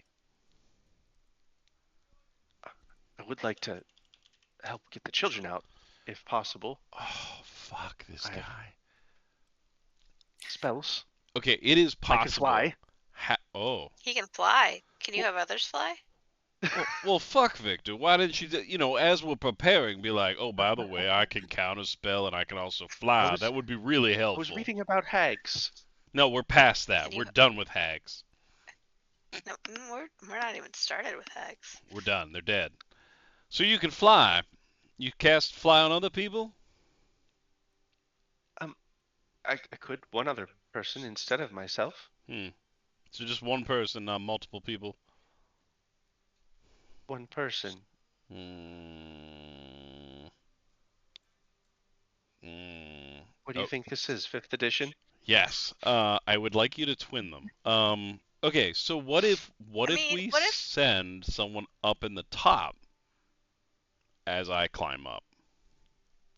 Or what if they cast invisibility on either you and Silas or you and Lee, and they cast fly on one of you, and you just piggyback the other one while you're flying? I could probably piggyback. I don't know if I could piggyback Lee, but I could piggyback Silas. Well, no, Lee would piggyback you. Oh yeah. I don't know if you can carry someone while you fly. Like Superman, that shit. Protect How long does the fly last for? circle. 5 minutes. Son of a bitch. We're gonna have the timers going. 1 minute of silence, 5 minutes of flying, 2 minutes of invisibility. Victor can cast fly. Only once, and it would be taking one of my more powerful spells. Okay. Devil's advocate Although here. I do like the idea of him like grabbing the kids and getting them to safety. Yep. I don't trust him to be sneaky though. Once things kick off with the hags, we might not be able to split our attention. That's true. Maybe once shit hits the fan with the hags, but going to, he and Irina are invisible and get the kids out. Go grab the kids and get them to Yeah. safety. Yeah, that's a good idea. And then no matter what happens, the kids are out. Because the book club is going to be busy setting up the binding. We're going to be busy dealing with hags. So might be good to have 2 people assigned to just like get the kids out, but also don't go in too soon and fuck it up. Okay. Yeah, I guess they can wait with Lady Fiona, and once she starts the ritual, they'll know that things are imminent, so they can move in. Okay. Silas and me climb up to the 2nd floor while invisible, and we look for names. The 2 of you walk up and pretend to be interested in some pies. Victor and Irina get kids out.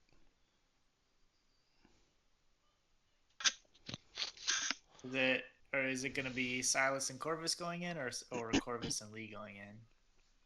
I feel like you need to do like a stealth off.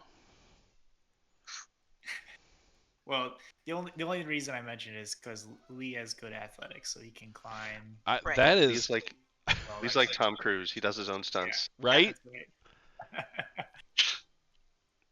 Like, I'm not super good at any one thing. I'm just kind of good at everything. So I think I'll be okay. But I am concerned if Silas rolls shitty on like a climb, and now we wasted 2 minutes just trying to climb up silently, you know? Right. Yeah. What if we do the fly on Silas? And just Could do that. Can shoot Victor him do right. invisibility and fly? Well, Lady Watcher said that she can do the 2 invisibilities, right? Right, but if we want Victor to do invisibility on Victor and Irina, can he also do the fly on Silas? Can he then do fly? Gotcha. I could. Yeah. Yes. Of course. Or we want to send Lee in? Our goal is to avoid combat on the inside. Yeah, on the immediate. I don't think Right. combat will be completely avoidable. No. Silas, the pro for Silas is that he's a good detective, so he might be Yep. better at finding the contract. Finding the contract. Because I think that's where we just got to get his ass in there. What if we send? Well, no, because we need somebody who has a message on the inside. So what if we send Lee and Silas inside, Oh yeah. but we need a message on the Yeah, I inside? think Corvus has to go for the message capabilities. And quite frankly, Corvus would be really adamant about going in to protect kids. So Yeah, I think maybe Corvus and Silas, and Okay. then you could potentially cast Fly on Silas to at least get him into the windmill without any I like how we problems. just assume the absolute worst about Silas. right, like he's gonna Silas roll is 20s, competent. and I'm gonna barely get up. Can't climb and jump a 10-foot platform. He has a +6 Oh, to his athletics. you know what? Good for him. Good for And if he him. fails, like as long as he doesn't critical fail, he could just roll again. Yeah. All right, he's gonna be quiet. It's gonna be fine. He's Okay. quiet and invisible. I think we cast Fly on Silas. We Silas and the muscle stays outside. Yeah, I think that's probably the best approach. Okay. Okay.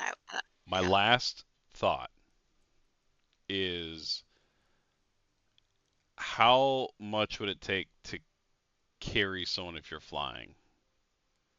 Like, is that based on like your athletics? Because my thought is, Or is well, it in the Fly spell I somehow? just Right. like fucking eagle him up to the second floor and drop him off. Silas, that is Yeah. what's your strength? It's a +2. That's pretty good. You probably could. Okay. Like fireman's carry kind of thing. Yeah, like I don't necessarily say, super, super fast, just, lift him up there enough that we don't have to worry about it. Sure. Sure. Why not? I'm not worried about it.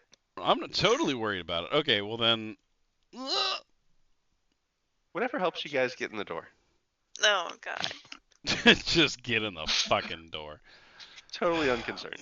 Oh no. Yeah, you can carry him. That's fine. I don't like it. Go to the second floor. See if I care. Okay. So we cast it on me, and I carry him Okay. to the second floor. Sure. What all spells are you wanting to be cast on, you guys? I want all of them. We want to stagger them though. I have so many spells I want to cast. Are we casting spells now, or are we waiting until we have Dwayne to actually like pull the trigger on this? I think we can do some of the infiltrations if it comes down to combats. Or we can just do the whole infiltration. Okay. I think we do the spellcasting stuff though. okay. All right. So invisibility on Silas and I feel like that is happening. So Yeah. Fiona has that covered That's Okay. 10 minutes. because she's a spellcaster. And Fly is also 10 minutes. That was 5 5, right? minutes. But 5. as soon as you cast the fly, the two of you can just fly straight up there. You don't have to like go with us. I guess you won't have the benefit of the silence, Rose silence. Well, and in theory, how Oh. loud are you when you're just flying? Well, it'd be more for insight, I guess. Oh. This But is more Andy's fault than Fiona's, so don't hold Oh, the no. character. Only 1 minute. No, but she does say, if it's surveillance you're worried about, it feels like we have a distinct lack of information about the surrounding. I could always send Majesto to do a quick surveillance of Why don't you of send what that we're bird dealing around? with. Yeah, go. That's smart. Why didn't you think of that earlier? That's totally fine. Check out the window, maybe. Seeing Peck at the door, y'all's the interest window. in this, the crow begins to fly away toward the windmill. That crow's dead. The hack's gonna see it and eat it. The crow, as it starts to get closer to the windmill, turns into a small humanoid with bat wings and a tail, Excuse me? and then goes invisible. Interesting. Okay. Not just a crow then. Uh, He's a tiny, like foot and a half, like humanoid with bat wing Andy, and a tail. is my Raven anywhere around, or is she just Nah, the man, fuck where's out of she here? been, I don't know, and it dude? really concerns me. When's the last time you thought about her? Oh I no, think about her Abe! all the time. Oh crap, man, I just lost track. Who knows where she is? God damn it! I haven't made a note about her for several seasons. Fuck. Yeah, Okay. that's true. It's fine. It's fine. I Fuck think it. maybe you remember seeing her at the Blue Water Inn. I don't know how long ago that was. A couple days. I don't know anymore. So, her familiar Majesto goes invisible, and she just sort of like crosses her arms and waits So that's not in the really shadows of the trees. that's not really a crow, is it? Majesto comes back with a giant scroll in its. The names are. Quest complete.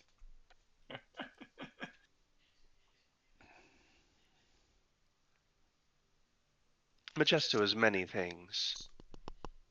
Crow is one of them. Huh. You know, I have a friend who's a raven, but she comes and goes as she pleases. This one seems more obedient. I demand it. Yep. Have you tried demanding Corvus? No, I mean, Corinna's not really a demanding kind of individual.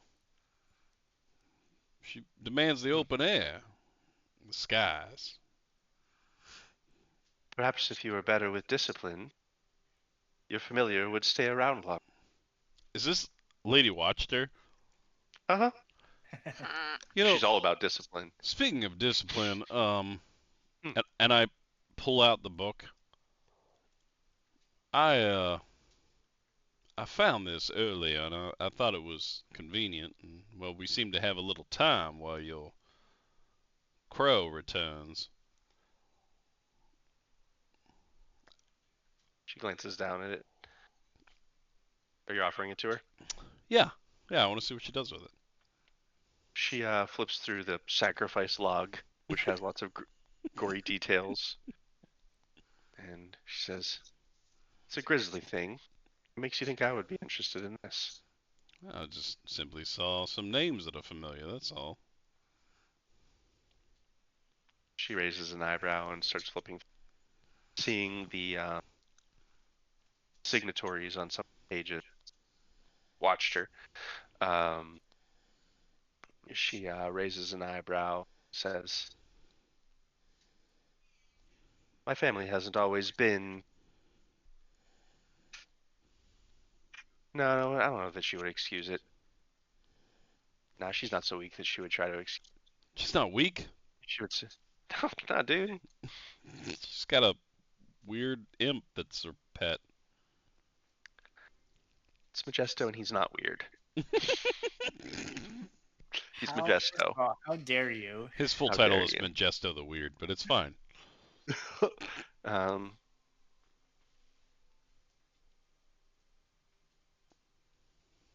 she sort of reads through it and says, "Speak plainly. Why do Well, you show me this?" I've been carrying it for some time. When we first entered these lands, we found ourselves in a cursed building. I've been looking for connections ever since, and I found your name. It's the only connection I have. I'm just looking for answers.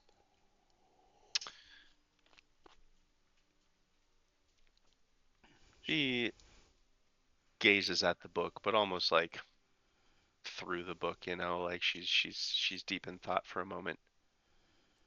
And what did she say?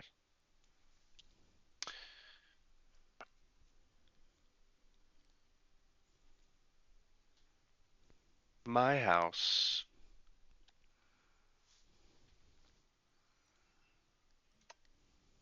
the street.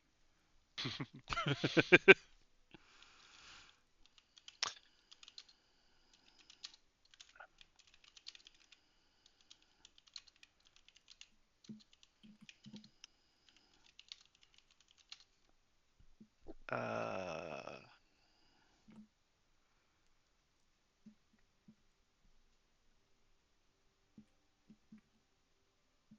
Trying to think of the phrasing for this.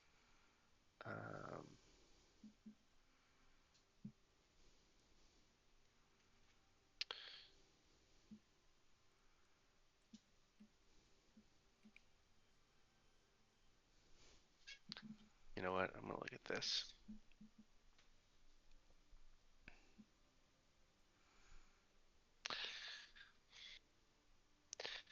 Mine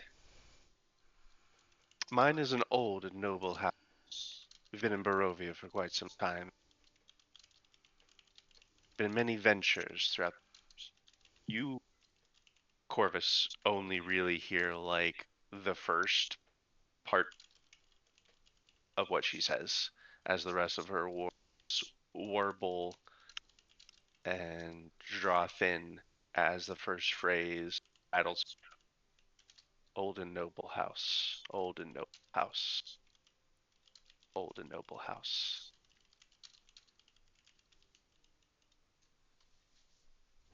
As you hear the voice of Madame Ava.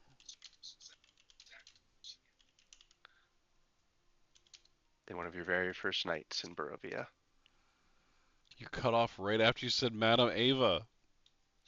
The words of Madame Ava said that exact phrase. Okay. Long ago. Okay.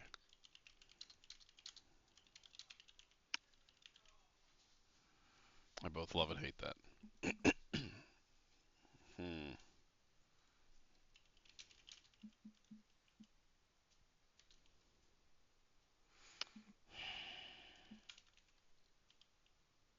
I don't know what my family was into back then. My guess is they were doing what they needed to survive.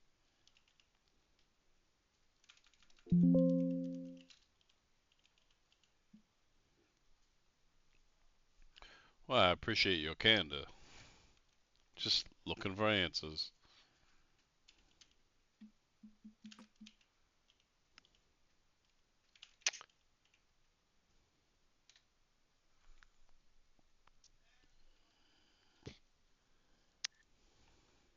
While we plan, I'm going to cast Life Connection on Silas, which will last for 24 hours. Great. It takes 10 minutes to cast. Great. Can I drag it onto him this way? Does that work? You might need... Here, let me... Here. I'm gonna put people down here. So you might need an actual actor to drag things onto.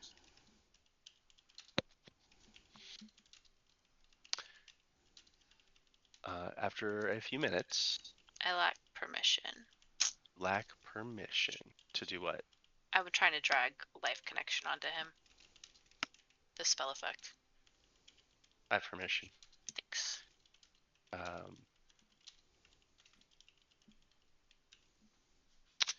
After a few minutes, is there anything else you guys wanted to do while Majesto is...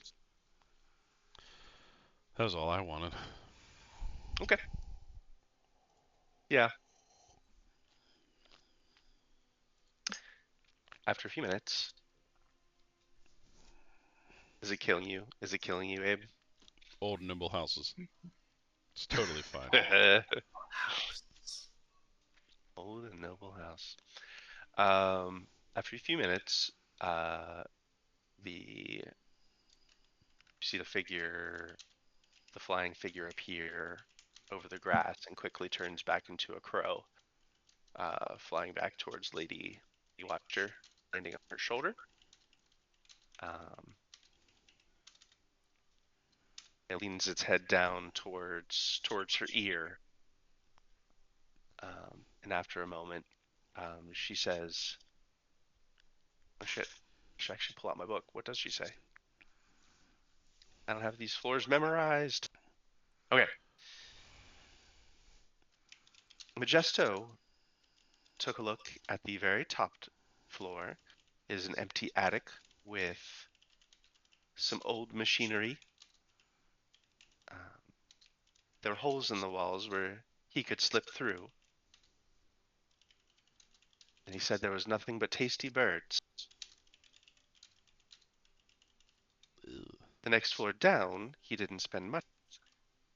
However, he said there were two dancing and laughing figures.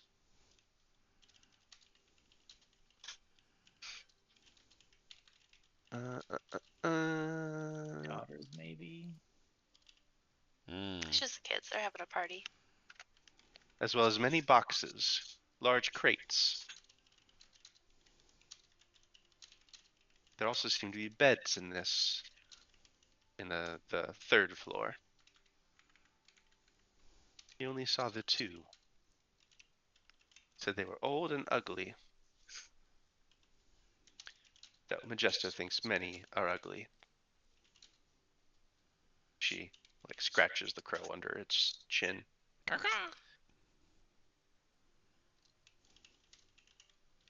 The second floor holds the millstone, as well as a third figure. Seems to be working the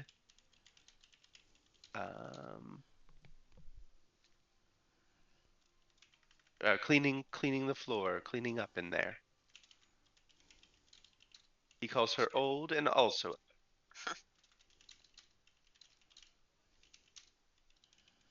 And in the bottom is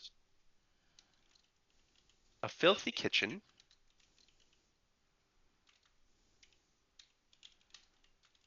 Said lots of food and dishes. And he heard lots of toads. Lots of toads. Said it smells like people food down there. Which could mean many things, but it probably means something that he wouldn't like to eat. But is otherwise empty. So the bottom floor is empty. That's interesting. There's only one room per floor. Oh, there were chickens. Chickens on the ground floor, too. Chickens and toads. He heard toads.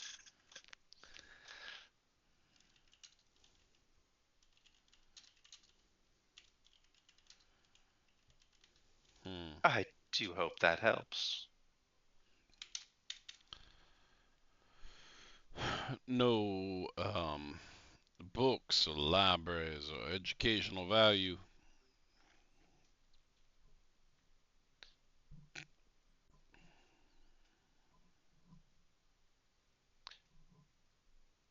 It was nothing terribly obvious, no, for what he saw. Though,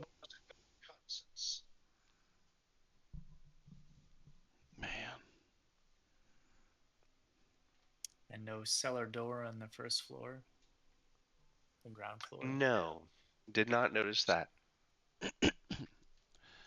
And not to ask the obvious question, but they didn't notice your friend Majesto? They did not. Well, invisibility seems to be the right way then. No children either. He says they were all fairly preoccupied with whatever they were doing.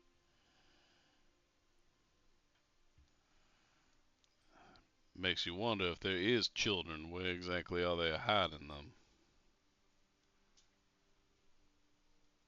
Perhaps there is another floor.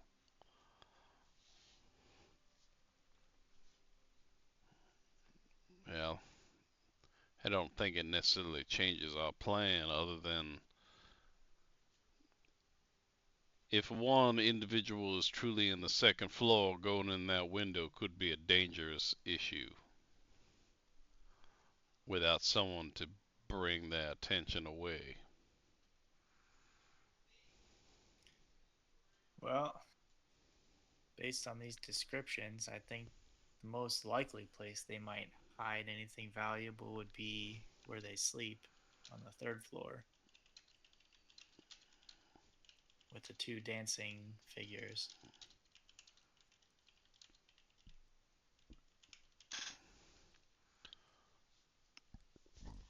With all the empty boxes.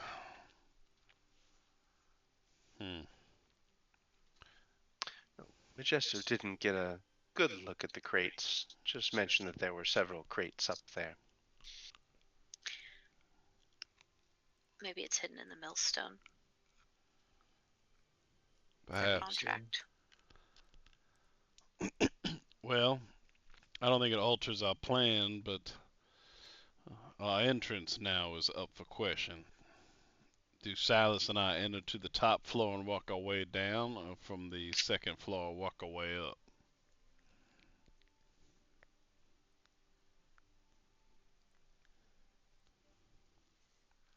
I'd say start from the top, fly up to the top, and work your way down.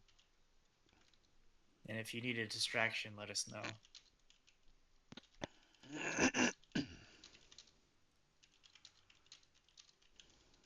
I'm game. Silas, top to the bottom. Oh, okay. I knew I could count on you. Always so agreeable, Silas. Fuck. So we're flying to the top floor. So yes, I'm gonna need a fly spell to carry him to the top floor. Oh, Okay. Are we ready to cast our 10-minute spells? Did Majesto say that we could enter into the window, or they closed up?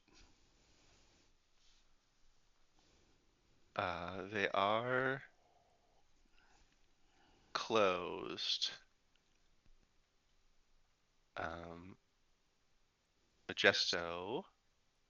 Majesto could, on the 4th floor at least, open up the window from the inside, of course. Well, we may need his help or their help, if that is okay.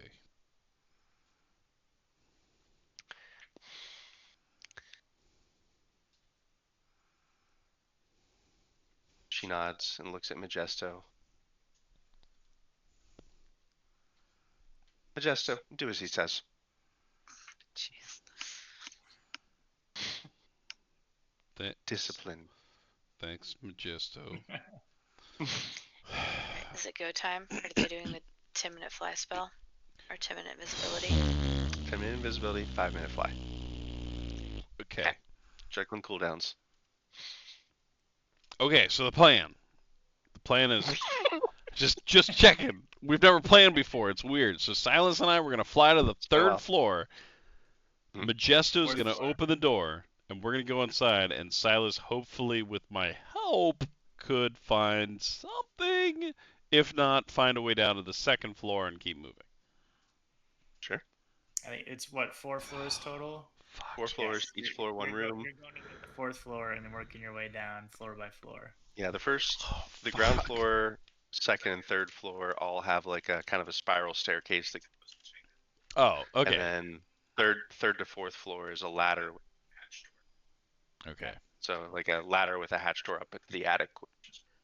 And the 3rd floor is where there are 2 dancing figures. Correct. So it's going to be hard to get from the 4th to the 3rd unnoticed. True. Unless you fly back out the window and into the... Okay. Which means we got, basically 2.5 minutes to do that. Okay.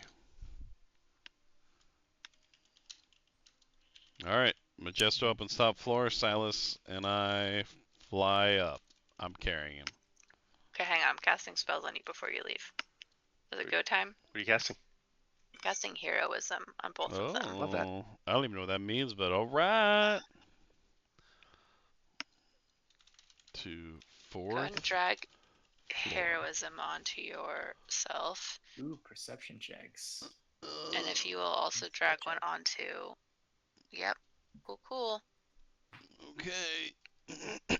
That feels great. That's 10 minutes. Okay. invisibility.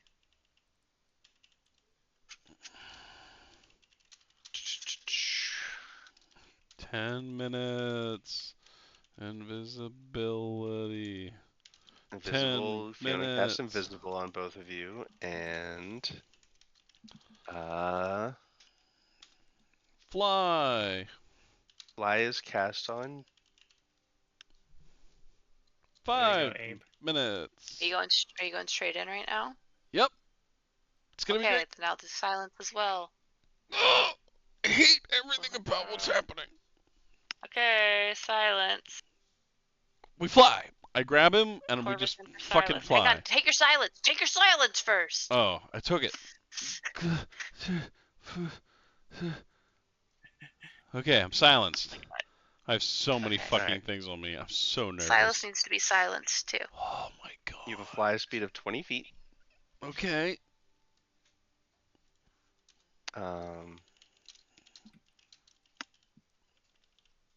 I'm gonna say carrying Silas say to like 15 feet. Okay. So it's gonna take you about a minute and a half to get up to the 4th floor. Okay. So we're gonna say you have about 3.5 minutes left on your fly, and 8.5 minutes left on the rest of your spells. That's where we're at here. Do you drop a silence on Silas? Silence on silent. Okay, I have a question about Sure. silence. Is it just everything I do is silent, or if I'm interacting with something, it's silent? Target makes the target no makes sound. no sound. Target can't use the sound. Imagine if you like knock something So- over, it still makes a sound. Yeah, so it's So- me. Okay. Interesting.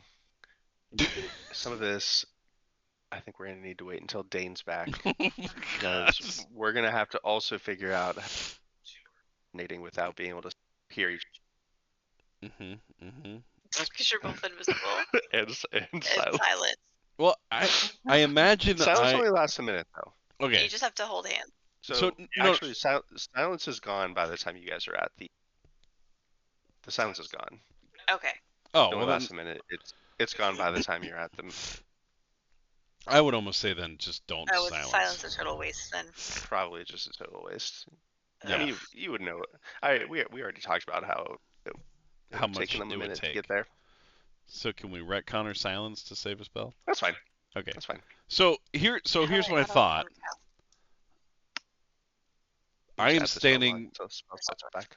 I say to Silas, silent Silas.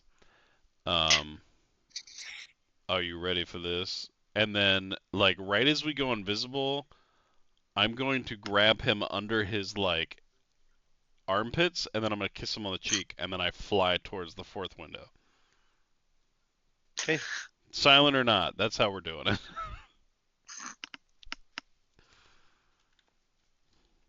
It was a kiss or a wet willy, and I went with a kiss.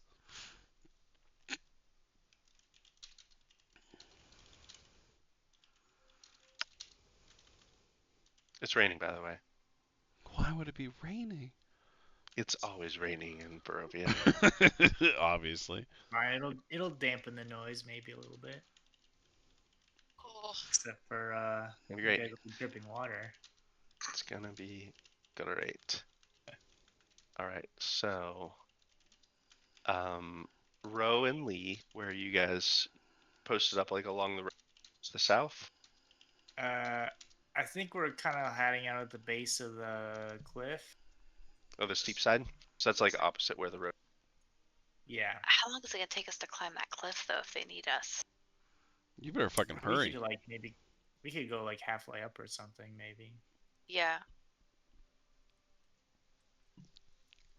We are attempting to stay out of sight but get as close as possible while Yeah, staying out I of think sight. that was my idea was get as close as possible but not be visible if somebody looks out the window. I'm all turned around a little bit. We're gonna say that you guys are over on this side of things.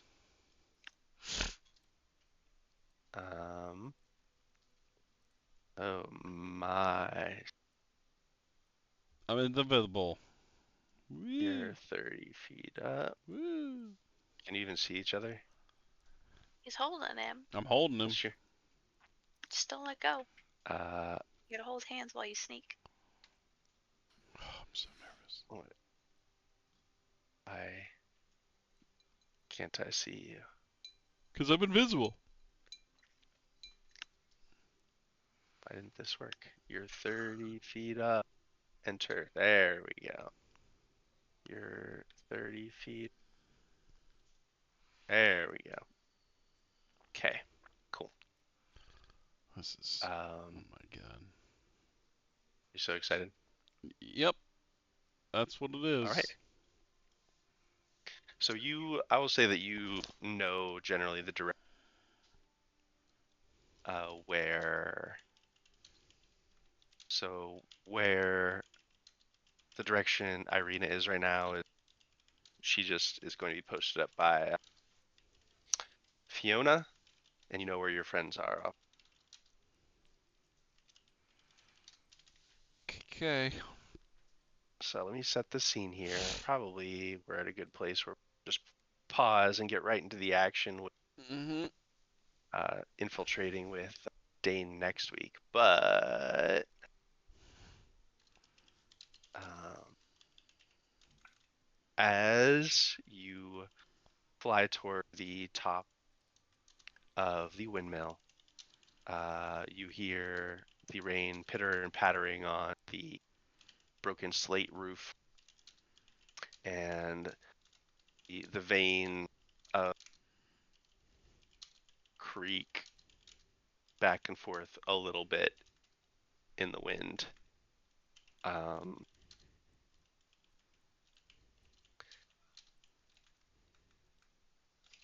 and you notice that one of the windows is about an inch ajar, where the rest are closed. The latch of this one has, but up in the attic.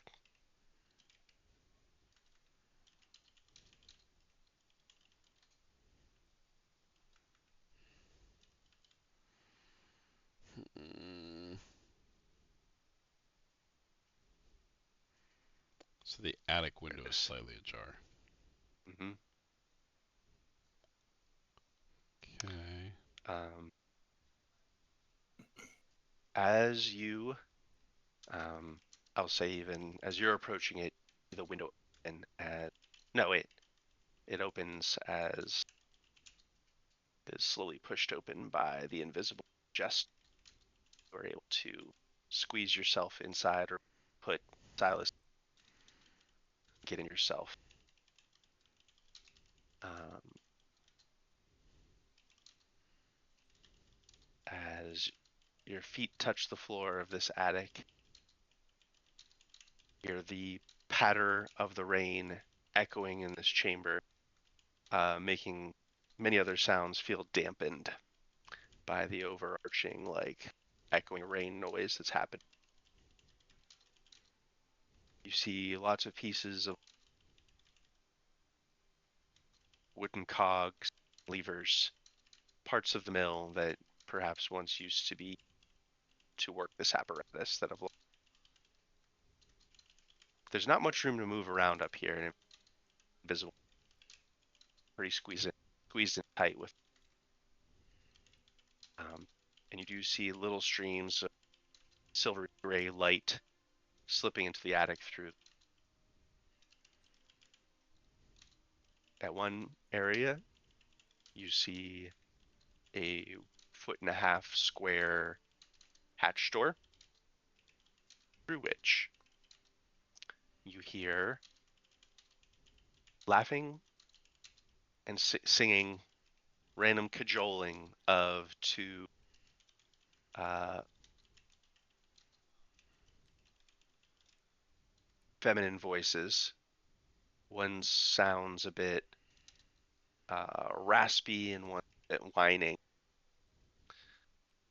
And almost imperceptibly, through that hatch door, you hear the soft whimper of a child.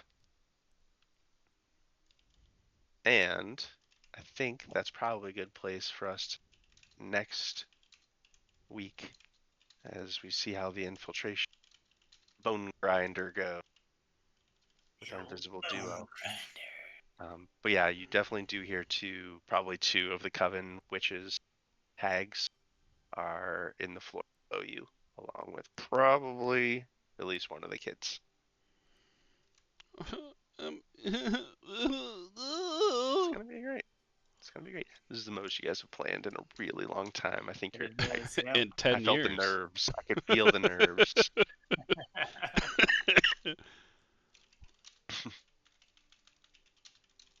Fourth Feel them. floor. Did you figure out the old noble house yet? No! God damn it! I pasted it in Abe. I put it in the Curses Strahd chat. It's one of the things. The 9 of Glyphs, the traitor. It must be like some typo. I see the ancient 4 of an old and noble house. Interesting. Let me check my notes for a moment. It was in one of the second notes. Allied deck. You listed it as the glyph, so the traitor. Where's my traitor at? Where'd my traitor be at, dog? Uh-oh. Do I not have a traitor? You don't have a traitor. I don't have a traitor card. That's why. Okay. Interesting. 9 of glyphs. The 4 horsemen. Nope. One note, you really let me down.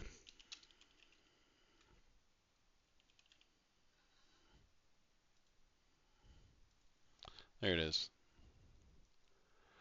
It was from June 2024. Smirking guardsman looking for a haughty priest. I don't think that's what I meant to put. The guardsman holds a dagger. 9 of glyphs. Old man or wandering soul wandering soul will lead you to them. Interesting. So it's one of the original cards that the fortune teller told us from, I think, the dream? From your initial reading with Madame Ava. Damn. Which is under Taraka reading inside. Damn! Mm-hmm.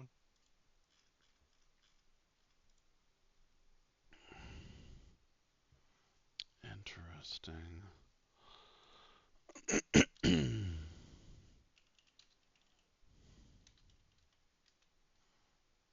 Old and noble house. Look at that traitor card. Mm-hmm. What's with that dagger? I see the ancient foe of an old, the wandering soul. And there you will find knowledge. Interesting. Interesting.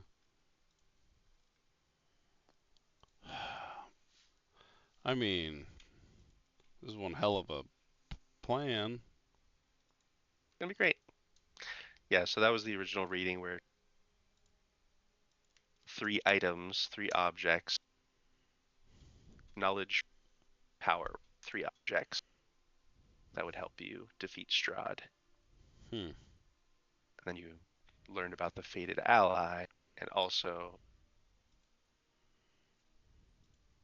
drew a reading about where you will find the devil time to destroy him.